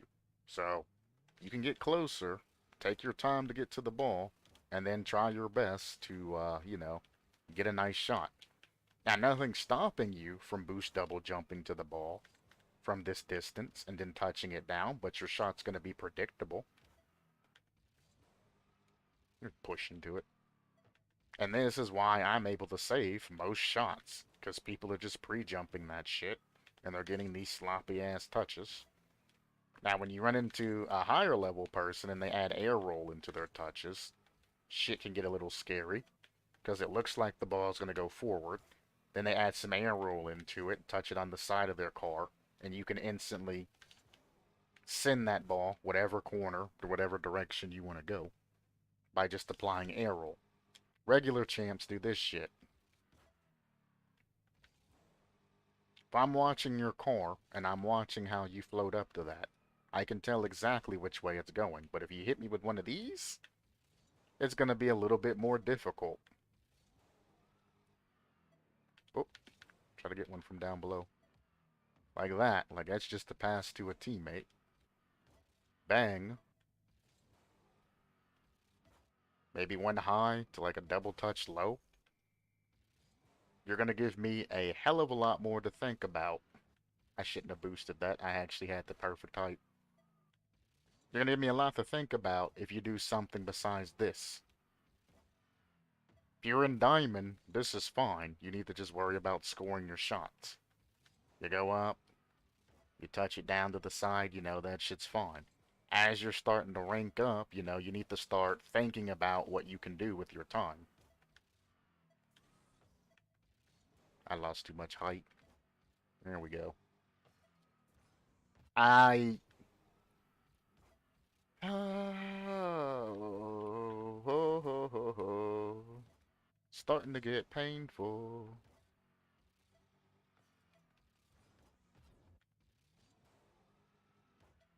Oh my lord.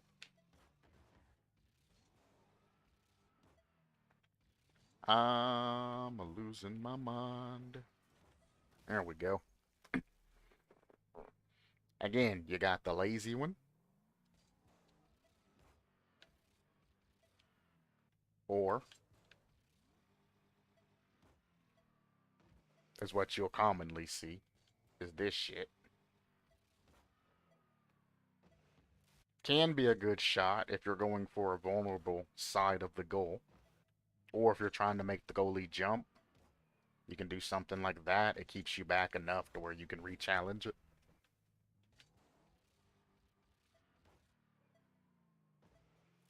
You know?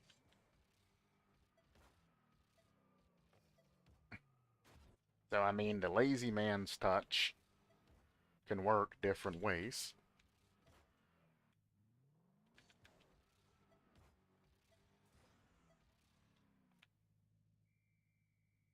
So, I mean, it can be used. You're just kind of limiting yourself because you're not directly underneath the ball. If you touch it kind of towards the bottom, since you're going to be the lower factor here, you can get some pretty nice touches. The middle one, the jump, boost, then jump, you can get a pretty decent shot off of that. Same as you can with boost double jump.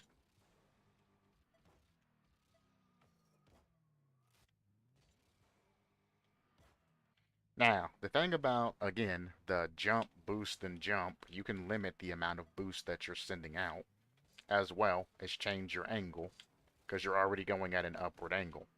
So you also can get some pretty sick nasty shots doing it that way as well.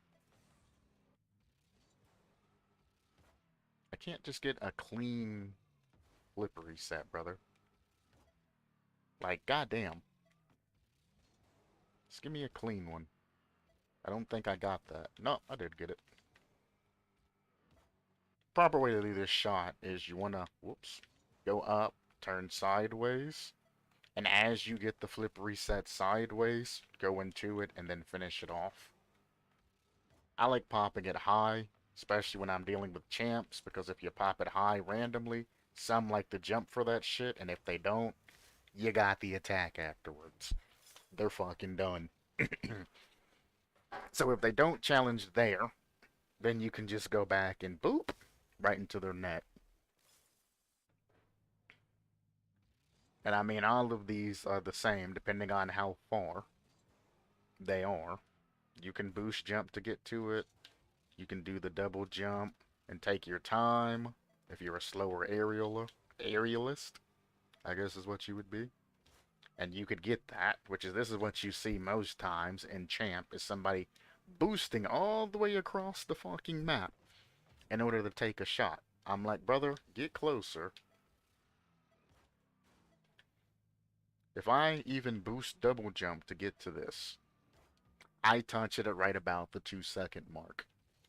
And if my shot's not perfect, I'm not going to, I'm not going to really get a nice ass clean shot. Again, if you jump, boost, then jump, your car is going to be going slower and you're going to be able to do a lot more things. So even if I want to, uh, I was going to see Edgar and what the hell? Even if I wanted to go for something, I had the ability to.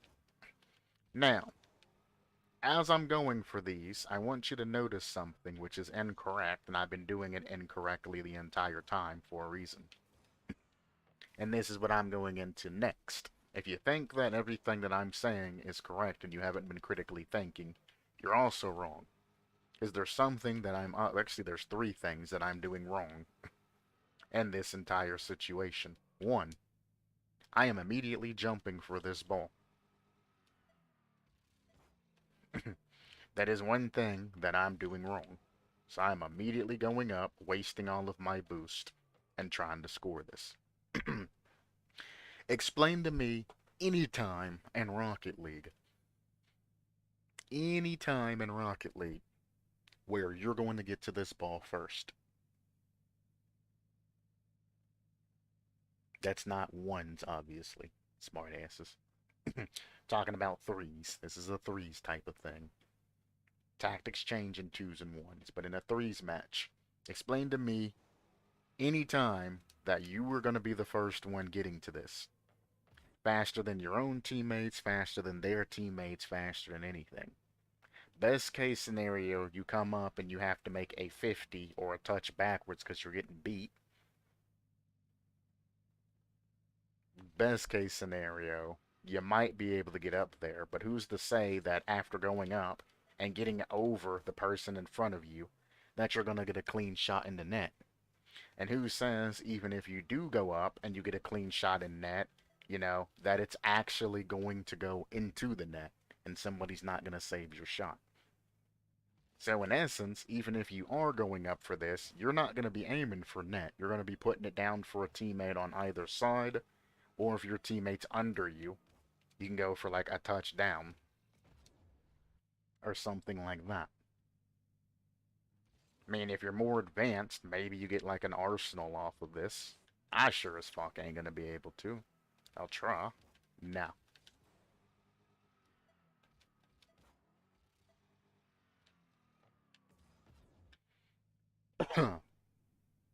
Well, I can't call it an arsenal because an arsenal's further ahead.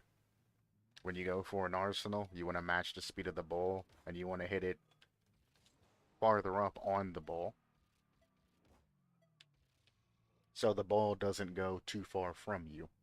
The idea of an arsenal is when you land on the ball, it's like landing on the wall. You stay kind of on the ball and then you can go back and make a play off of it immediately.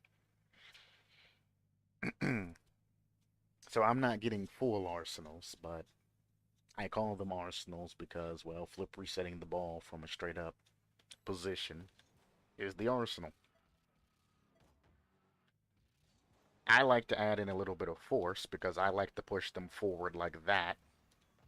And pushing it forward like that, if the shot isn't on target, I can immediately turn back and defend my net. So I'm up, and I make the touchdown to a teammate, and they send the ball back to my net. I can get up, and I can immediately challenge, which is why I do them like that. But again, the next thing is I'm not getting as close as I can to the ball. If somebody is challenging that, I'm not going to be challenging it. You can sort of see the line of the ball goes from all the way to their side, all the way to my side. Once it gets past a specific point, and I know that I can get to it, because it's past, their half, and it's on my side, because I'm going to get to it faster. If their goalie and me are both going at the ball at the same time, I need to get to this ball right as it's around about the halfway point, right there. I tried to stop it at half court. Yeah, right there. So where I touch the ball, that's roundabouts where I want to get to that first. If I jump earlier, anybody on that side of the field's going to beat me, even though it's going around away from them, but they're still getting to the half court point before I am. If I jump from here and I do something crazy like this, I've just left my goal open to get scored on. So in essence, you really wouldn't even go for these. If you are, you're going to want to take your time and make like an actual play out of it, not just touch the shit down, you know? Because I mean, look at this. Just going up, and even if I full commit and I miss, it's fucked. So there's really no reason for you to go for anything like this. Like that. That's kind of a nice touch, but it's not clean enough. You have to have it directly, like, flush in order to score that. And again, after it gets saved, you're going to be flying through the air with little to no boost. Which comes to my third thing. Depending on your distance to the ball, boost management is key. If you noticed, when I came or going for the ball, I am holding boost to get to the ball and then trying to make touches. You should not be holding boost because you don't need to. That's why it's better to get closer so you can just get up there and make a touch, you know, wherever you need to make a touch. I can go up, waste all of my boost, and make a senseless touch, or go up and make, you know, an actual straight touch, and then try and get something done. However, if I just get up there, tap boost, instead of boosting, you know, holding it, tapping it, I'm going to save quite a bit of boost.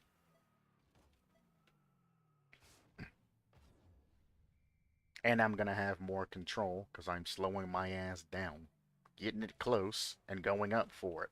Sometimes you don't need boost at all if you know your angles. Sometimes you need a little bit of correction boost. From there, you know, I'm losing very little bit of boost. And if my team is still up, I can just do a couple of touches, touch it to the side, and if they cut it off, I now have full boost to get back. If you ever find yourself full boosting across map to try and catch some shit, you are 110% wrong. Because even full boosting, once I get to about this speed, I only need, the momentum forward. I only need just a little bit of boost. Get the speed, hover, a little bit of correction boost, and go.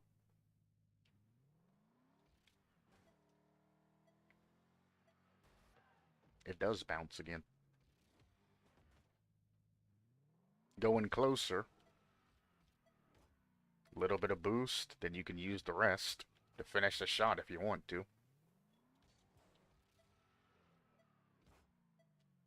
How much less boost I'm using. Obviously, I'm not pushing into the ball, or the ball would be a lot crisp, but I just want to show touching the ball. So still, if you find yourself chilling and then full boosting to get a touch on the ball, you're still kind of sort of wrong. But if you wait for the ball to get closer to you and then you full boost into it, then you're more in the right. I'm not an advocate on one of throwing the ball away, because, I mean, if you have all of this ball control, there's a lot of things that you can do besides throwing it away. Especially if you're the back man and your team's up. Find a teammate, pass it to your teammate. Let them, handle the situation from there. So let's move on to the next shot.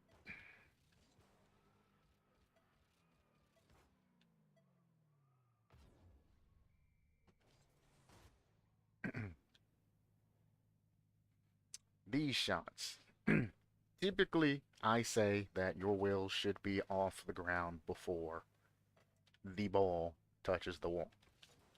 Your wheels are off the ground before the ball touches the wall. You'll have a lot more room to actually make a play out of it. If I wait till it's up in the air, then you're stuck with this situation because you have to keep adjusting to where the ball's going in order to get a good touch. Or if you read it enough, because you're slow, you could possibly just boost the hell out and get a touch out there. But if you're a slow booster, you're going to be constantly boosting out this way, and you're going to get what I call one of the champ shots, where they've boosted themselves to oblivion and then they get a small touchdown. If you're in the air early, all you have to do is just adapt to the last little bit of what's going on. Damn it.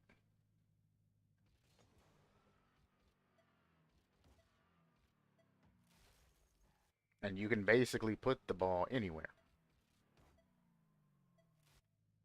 I can even put it in the other corner, whoops, by just delaying my touch ever so slightly and putting it over there.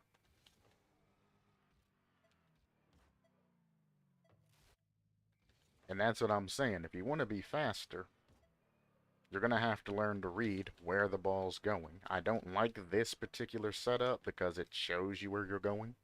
The ball's bouncing off and it literally puts you in line with that shit to score it. Even without ball cam, it's really easy to do. Just hit it with the front of your car when it gets to it. And that's all you gotta do in these training packs is aim it up with the front of your car. You don't even have to know the left, right. Just point your car towards goal and then touch the ball when it gets between you and the goal. Whoops. Boom. That's it. No aiming, no left, right. You just need to be there at a specific time. So adjust your speed until it's there. I wish this would start you like this, and then it'd make you go up and, make the touches. That would be a lot more beneficial than to just giving you the angle and saying, hey, if your car is pointed at goal and you touch it with the front of your car, it's going to go in. Rarely you're going to have the time to make a simple touch like that because you're going to have somebody on wall jumping with you. So you're going to have to be fast and go up and, touch the shit around them or touch the shit this way to try and get a shot, where they're challenging and shit.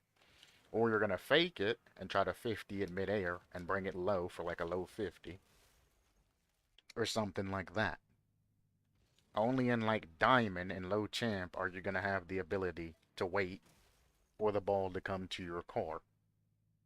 So again, before the ball touches the ground, your wheels should be in the air unless you are going for just, the cheeky, real fast shot straight into their net, double touches, higher rank shots, basically.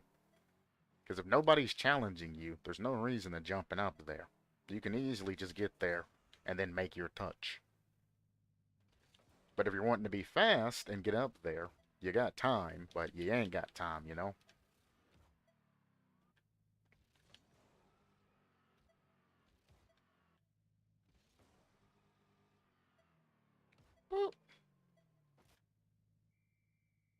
And that's just kind of sort of what you need to be getting in. Like, if you're going to go for anything that it is bouncing off of a wall, you need to be up in the air before the ball bounces off the wall. That's probably the only advice that I can give you. Because eventually you'll learn to read those, and then you'll be able to wait and then go for it afterwards because you'll know exactly where it's going. Because you'll get used to those, and you'll be able to adapt and adapt and become faster. Because this is what you get a lot of times is people doing this shit, misreading the wall, and then trying to make a shitty ass shot like that. Even if you misread the wall, get close to the ball and try and sort of bring it in. If you got room and they're not challenging you, then I mean shit. There's no point in even sending it. He's not challenging from net. You got a lot of time to get this man all hemmed up. I can even put it above his goal and let my teammate score it if it comes down to it. Is it the same shit from the other side, basically? Yeah. Same shit.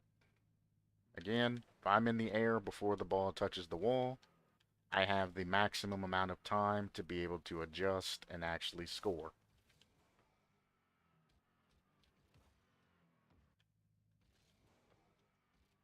Well,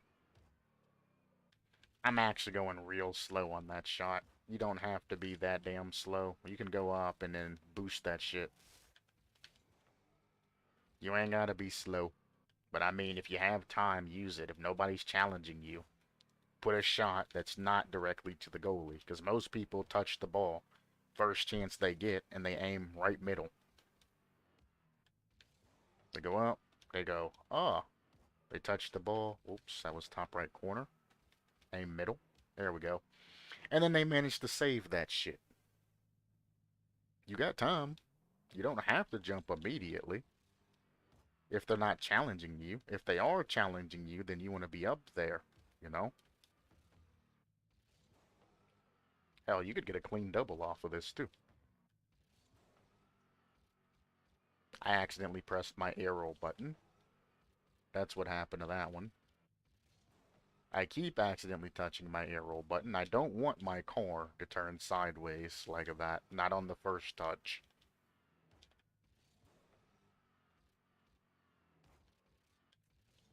Push into it, you maroon. There you go. And it's in. Alrighty then.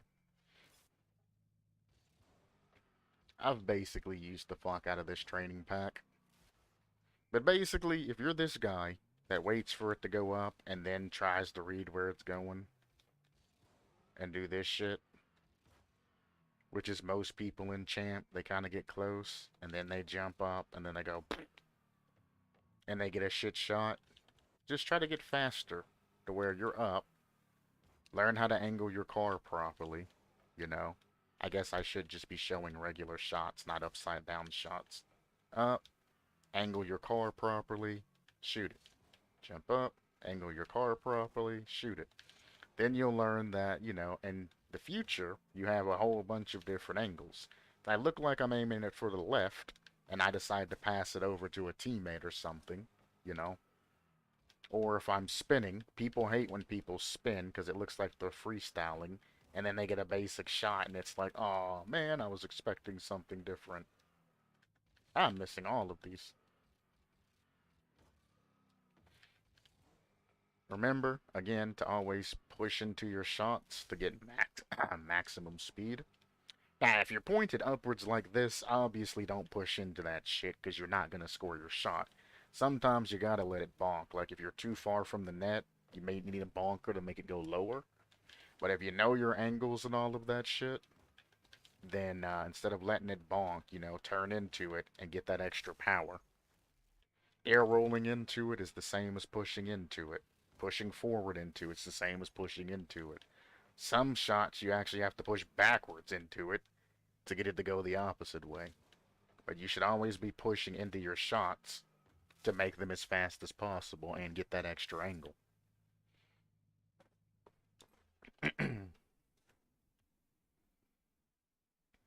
um, don't know what that means. Side to side movement.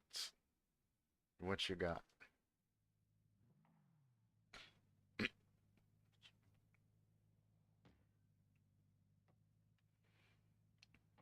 What does this have to do with side to side movements? If nobody's challenging you, you literally just, you know, do some basic ass shit. I mean, I guess you could jump up and try and challenge this early, but it's gonna be awkward as hell if you try to go forward. Now, you can do the slow man aerial and get a nice, you know, jump, or the other one to get a nice touch. But if you're a boost jumper, you're gonna get to that shit early as fuck. So I guess you should probably aim first and try to get a touch. But I'm not understanding what...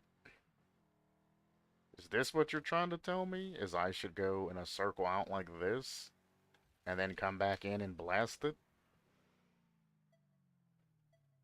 Is that what you're trying to say?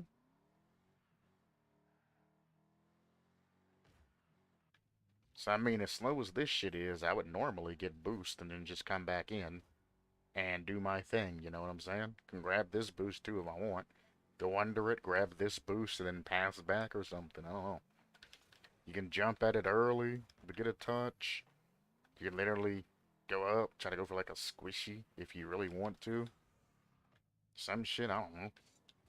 I don't understand what this is for.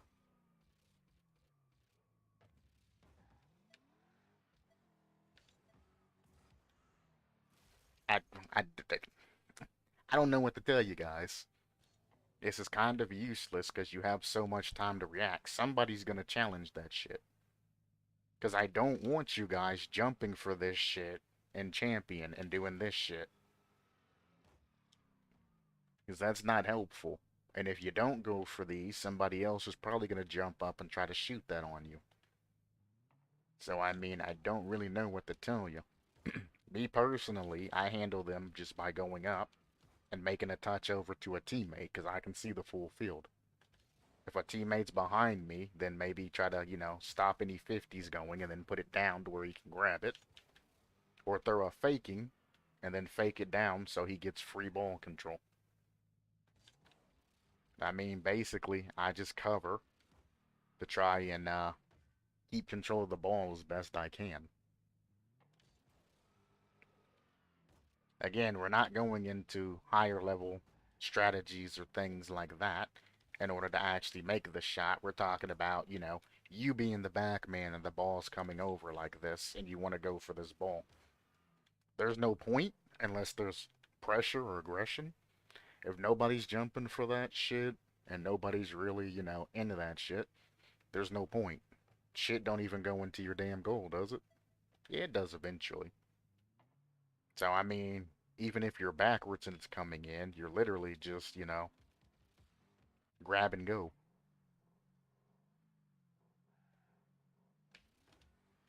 Nice little touch up. Again, just tap boost to get back to it if you want to. You ain't gonna use a lot of boost. I'd understand the side to side if this was like a redirect pack. Because you would go from one side to redirecting the other side. But I don't know. I don't understand. Oh, side to side. This side to that side. I get it. Where's the ball? Oh, it's up there.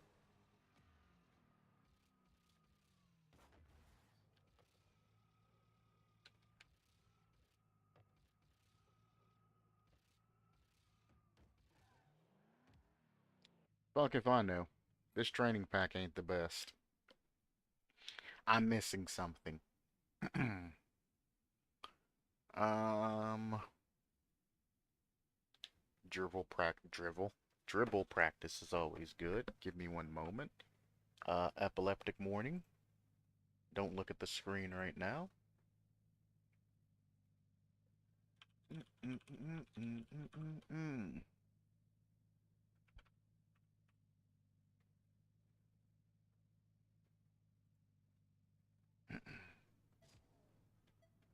Okay. See, this is weird because if you leave your ball cam on when it's above you right now, you're going to have a hell of a time starting this dribble.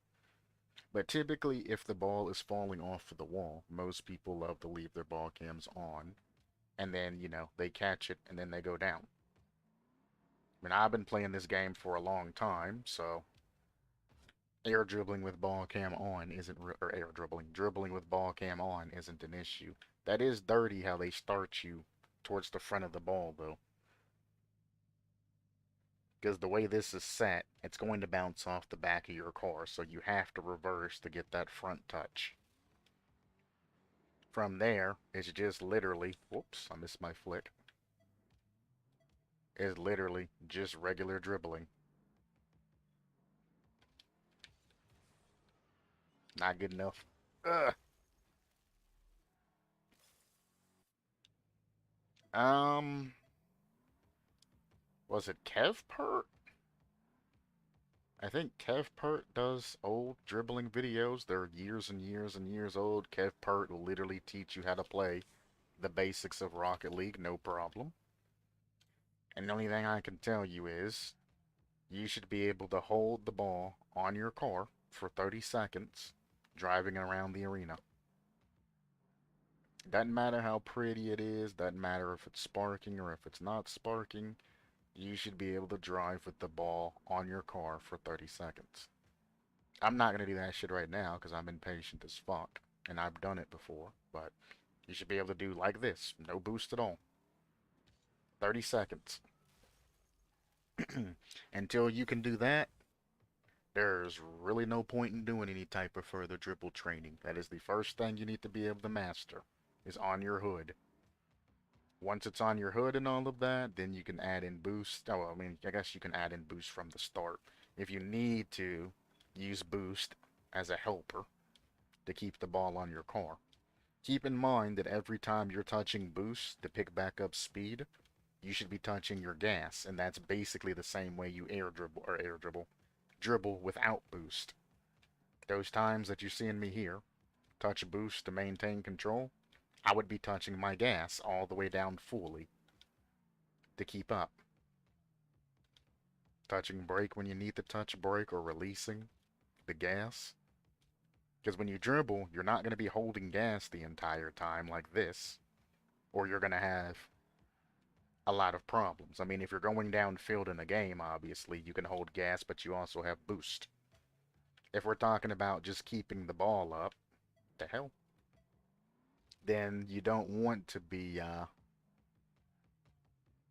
fast. Take it slow. Speed comes later. So, you can hear my engine. I'll try to over rev so you can hear it. It's going to be harder for me to keep control of it, but, you know, try to make it sound like I'm revving. It's easier to show it with boost, though, as I'm going. Well, I'm doing it wrong way with boost. I'm only touching boost right now, by the way. I'm not driving my car at all. This is all boost.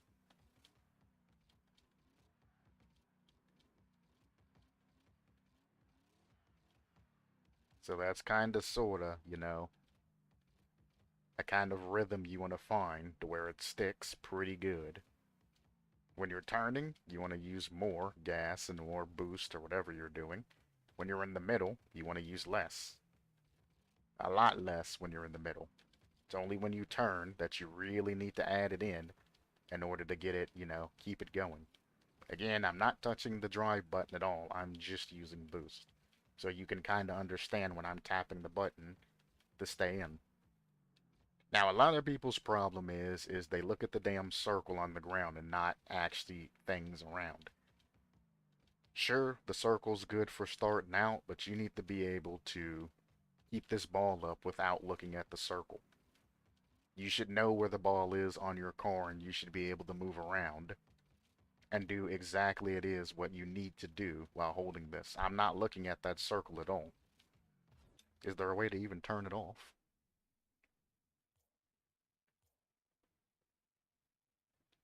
Uh,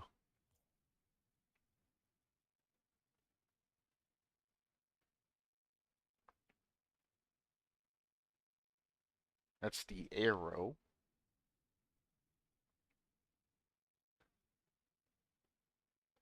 No, I don't want to be traded with.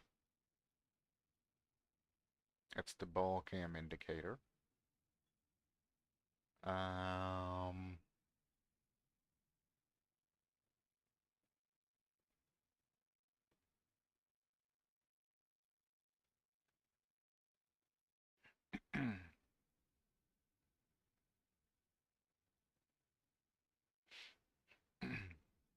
yeah, there's no way to turn off the actual circle, so I don't know. If anybody knows of a way, let me know.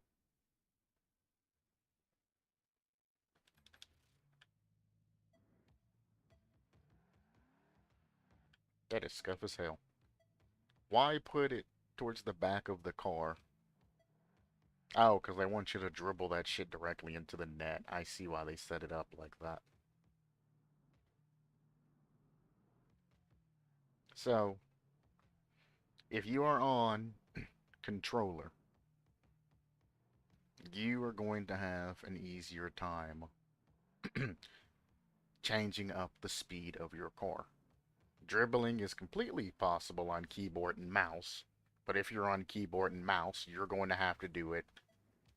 Okay, can we go back to the damn first shot? you're gonna have to do it like I did it with just boost. You're gonna have to sit here and hold it and, tap your buttons for as long as I'm tapping it. So dribbling for you is going to be like me using boost if you're on keyboard and mouse. If you're on controller, you can hold the drive button down ever so slightly. Just don't hold it down all the way. Because you're going to need to speed up and you're going to need to slow down, aka push the drive accelerator down farther and release it more.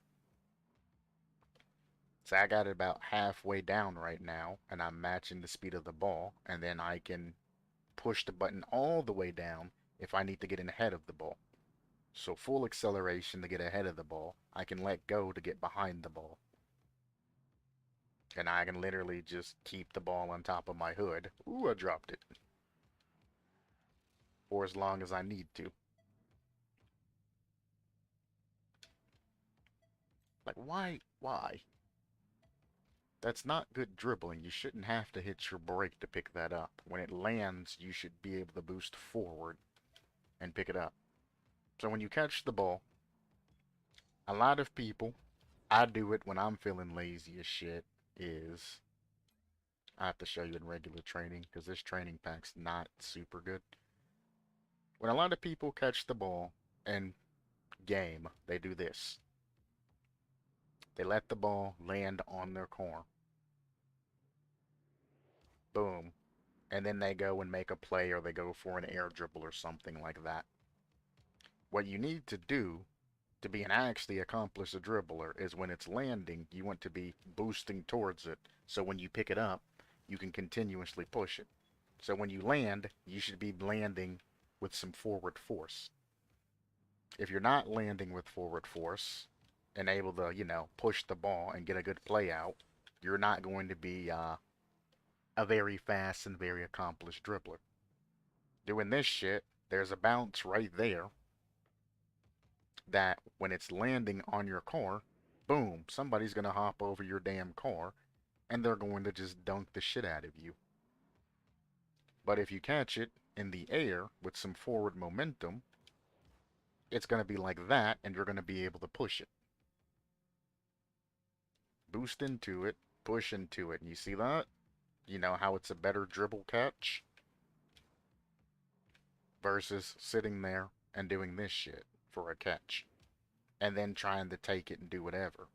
You leaving yourself hugely open. And that's how you get dunked, especially in front of your net, when the ball's heading towards you and shit, and it bounces off and you try to dribble it. You're bouncing the ball off of your car. Don't bounce the ball off your damn car. If anything, go to the side and just push it like this and then continue on. You see how smooth that shit is? When it landed, there was no pop. I had forward momentum on it and I caught it and I was able to go around anybody immediately challenging and make a play. You can land towards the back of it, and as it's coming down, drop it if you need to, and continue forward. It'll be a lot safer than doing it and trying to catch it with no speed. Like here, if I want to catch this, I want to push into it and try to get speed built and then go in for a dribble. I'll switch to a hood dribble. Let me get a nice pop. Close enough. Nah, it's not good. Try to roll it so it comes down onto my damn hood. It's still not good enough. Go up. That'll work. Nope, didn't bounce high enough. Come on, give me just like a long... There we go. So as it's coming down, if you want to keep it on your hood and all of that, I cannot. I can't. Jesus Christ. We'll do it this way. If you want to keep it on your hood and all of that, when you land, you want to land kind of sort of like that.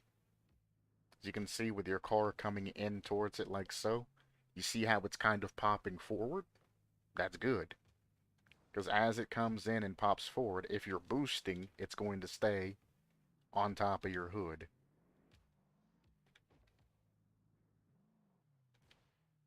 This is so difficult to do from just standing still. It's typically when I catch, I come in from an angle like so, and then I just catch it. And we continue on like so.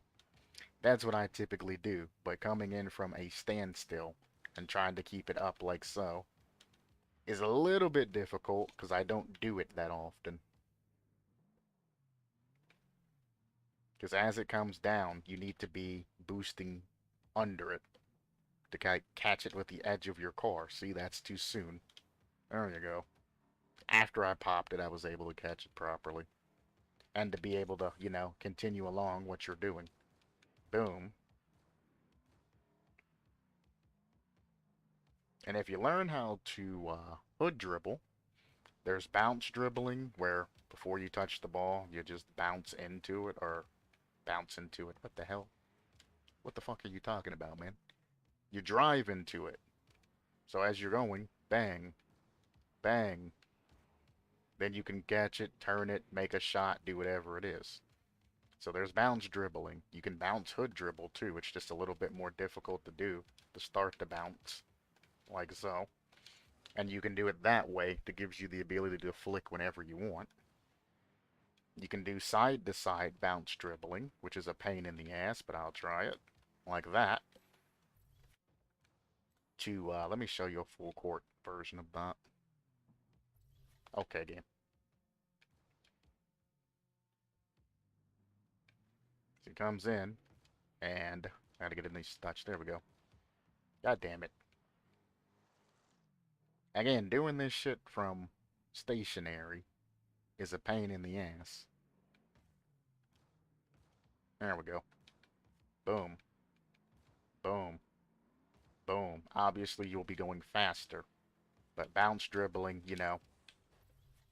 like that with your car on the ground will also help you quite a bit. Then you got your regular style hood dribble where you can, let's say, I don't know, I'm going straight down the field, like so. And somebody wants to try and hit the ball off of me. I can just drop the ball to the side of my car, like so, and continue on. So you're going for it, I drop it to the side of my car, I can pick it up, somebody else challenges, I can go to the side here and, continue along doing it for as long as I want. And whatever your dribble style is, you can continuously use that to leverage your other opponents and shit. Instead of shooting it on goal, if you go for a sick, nasty dribble, they challenge and you take it around them and put it in their net. People are going to think you're a god at Rocket League. Then if they challenge you and you just do this and put it in their net, they're going to be like, oh, okay, their goalie sucks.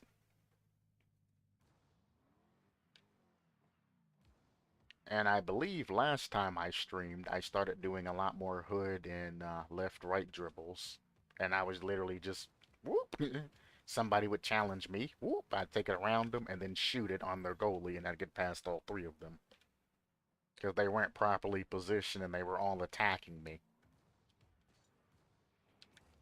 If the ball is, and I've said this a lot, if the ball is on top of your opponent's car, you need to shadow appropriately, look for any openings, and give them the respect and space.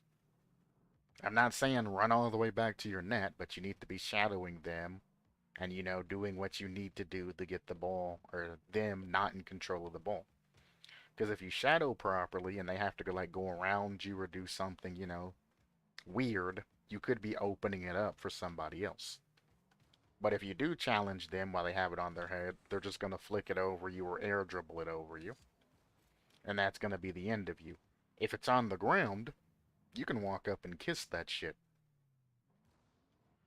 Walk up, give it a smooch. You just need to pay attention to whether they're pushing it or whether they're going around it to try to either pick it up or make a shot. Because if they're left, right, and like this, and they go around like this, then they're either going to fake it, they're going to shoot it, or they're trying to get ball control. If you can pick it up, what they're doing, and you can attack accordingly, and you learn the patterns and shit like that of dribbling and all of that, because you know how to dribble, well, it's easy to counter. And that's kind of the thing with Rocket League, is the things that you can't defend properly, you probably don't know how to do yourself. you have a trouble defending ceiling shots, you probably don't know how to do ceiling shots. So you don't know the angles that you need to be defending. Missed. Sorry, I was supposed to be doing a ceiling shot, but I seen the setup for the double flipper reset. Missing that. That's bad.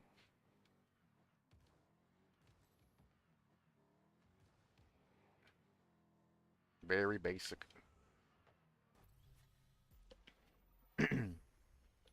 So if you don't know how to do proper ceiling shots, when somebody goes into the air, you're going to get anxious as fuck. And you're going to have a problem, defending against ceiling shots. So if you have problems defending against something, learn how to do it. After learning how to do ceiling shots, when somebody tries to use one against it, you're going to know. Okay, well, if he goes for it here, I need to block this and that, and this is what he can do from that angle. But if you don't know how to do ceiling shots, then, or air dribbles, or any of that, when somebody goes up into the air like this, you're going to be shitting yourself.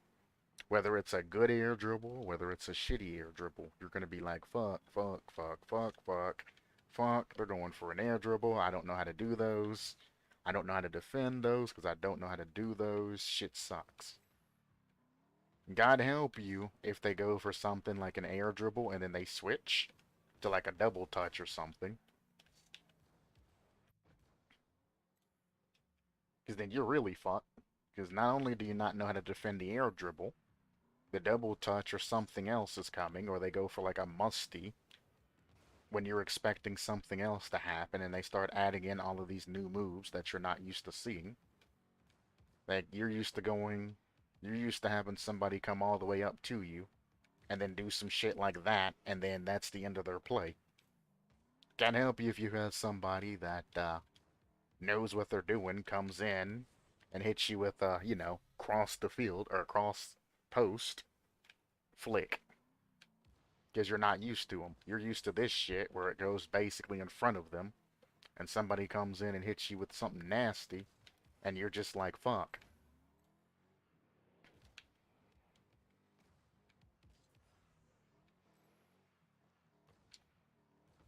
Damn it.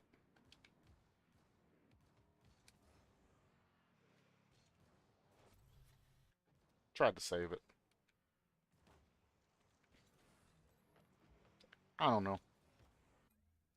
I want to play a drop shot match.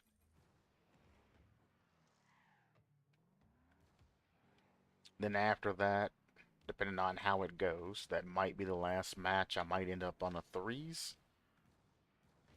You never know.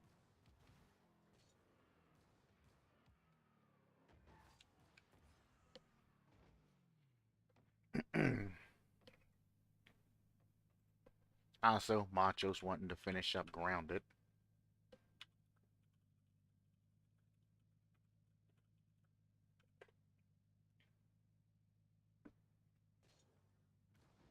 So I thought he wanted to full clear it, but he's talking about finish the game off. We still have the Mantis boss that we haven't beat yet, so we beat the optional boss that gives you the good ending to the game, but the Mantis does still exist. He even went and took out the Brood Mother and all of that shit. We've done the assistant manager and all the other bosses. So I'm like,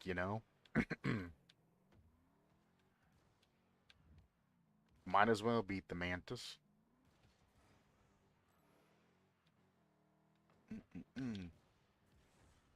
Because all there's left is just base defense that you have to do at the end of the game to get big.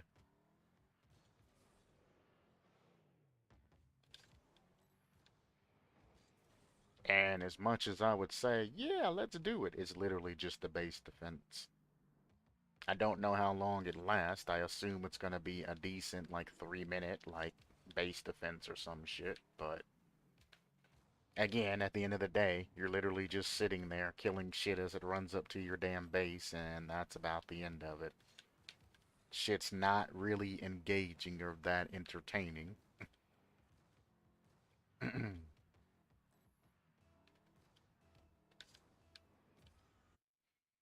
But I guess when it comes to grounded, I mean, shit gets samey very quickly.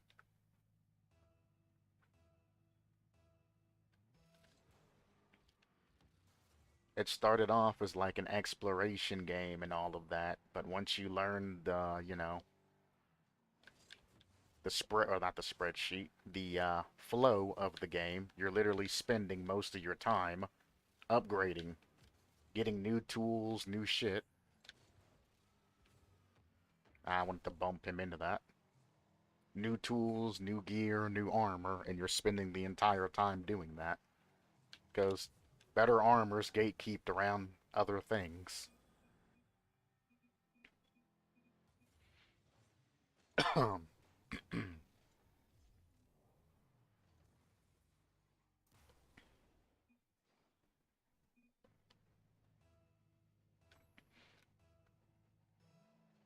He forgot he had a hole there.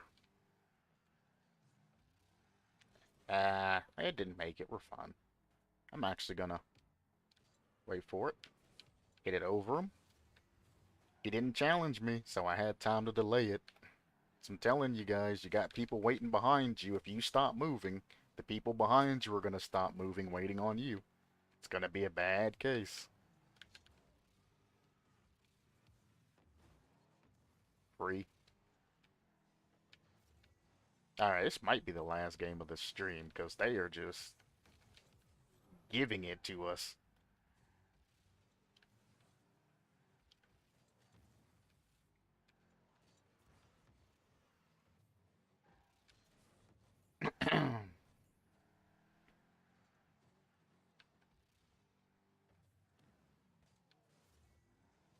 Good save. Nice try. Finish it. Beautiful. That's fine. Even if he gets it, they're kind of screwed because they double commit it. You were a fool to challenge me there. Luckily, your buddy helped you from behind and took the ball out of my reach.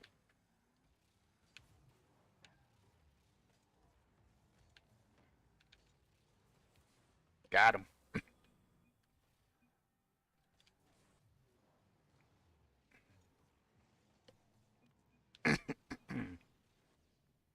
What do you mean? Of course. Blame your fucking third, brother. 44 points. Blame your third.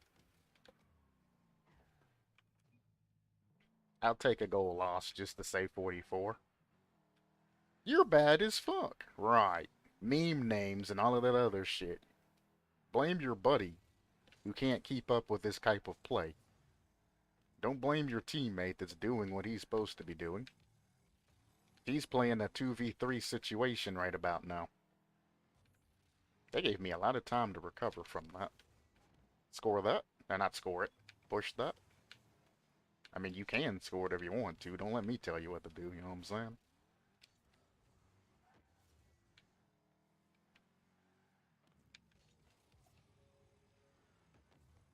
Oh, I touched that. That's bullshit. Bullshit! He's got it. Yeah. And it's been saved. And it's in their net. Nope, he saved it.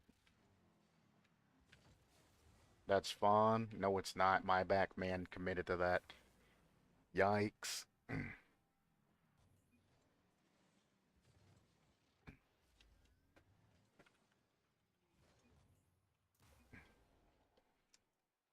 Ooh, 68. I'm not even leaned up in my chair right now. This is how easy this damn game has been. I just want to point that out. Typically, I'm leaned up in gamer mode and all of that. I am reclined and relaxed right now. They're already yelling at their third man. This is why I hate playing with teams, by the way. Good demo, Mr. Rob. He's trying to bring it back for their team. Nice try. I knew you were going to do some dumb shit like that.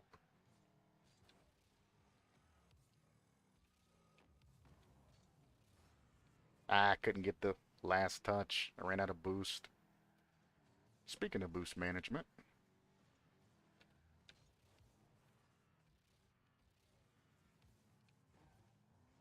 he hit that shit right to him. This is gonna be bad. They fucking missed.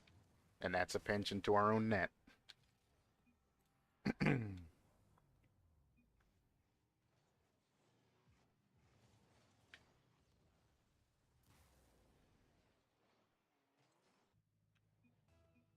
Bet. He got a lucky ass goal. Now he's talking shit again, brother. Oh boy. Why didn't they make like the minimum age to play Rocket League higher? So I'm real tired of dealing with just toxic ass fucking kids.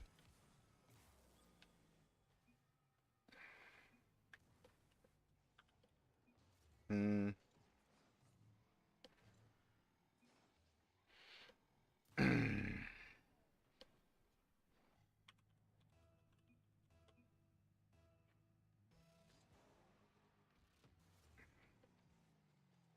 That's what they are. They are dumb kids.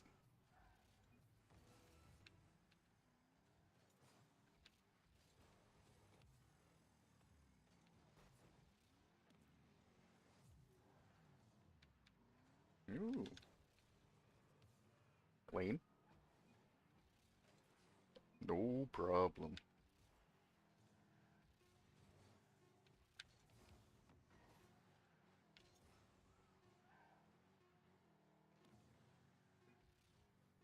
No problem. 56. Acting like a kid. Right. You definitely ain't no 56, brother.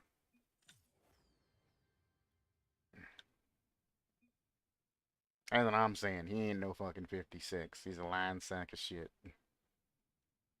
You might have 1945 in your name, but nah. Dumbass kids is exactly what that is. And if he is, by any chance, 56, that is fucking sad. You need to get off the fucking game and go deal with your real life shit. Because you're acting like a fucking toddler. Motherfucker's twice my goddamn age. Acting like half my age. What the fuck? That's gonna be in stream. As always, they blame their goddamn third when one of their guys wasn't putting anything up. How you gonna say that your teammate's bad when you're smurfing with your boy to try and get free wins? Your boy's carrying your entire fucking is carrying right now your entire team, and then the second guy who's not on your team is pushing in numbers as best as he can. And he was doing alright. He was keeping up with the lobby. And then you got this dumbass motherfucker saying that he's bad and all of this other shit. Like, really? Why are you being toxic to your own team? Do you want to lose? Honestly, are you looking for a loss?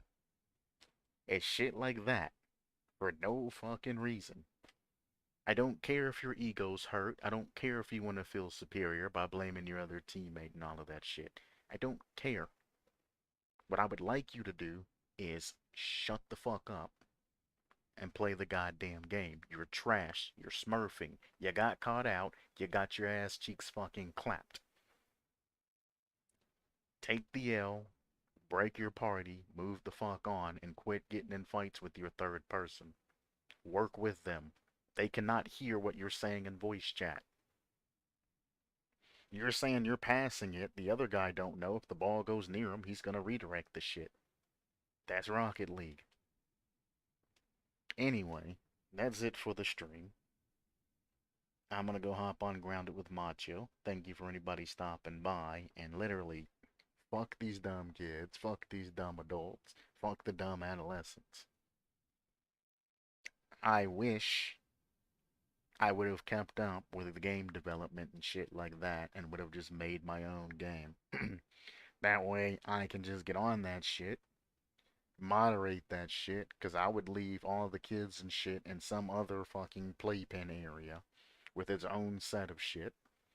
And then all the adults and shit will be in the 18 plus servers. And let me catch your ass in fucking an 18 plus server using your mom's ID or some shit to bypass it.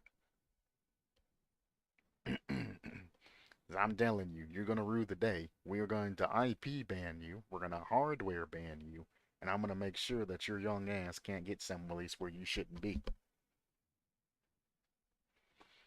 Because I am tired of it. How you gonna be ass at the game then yelling at everybody for no reason? Either way, that's it.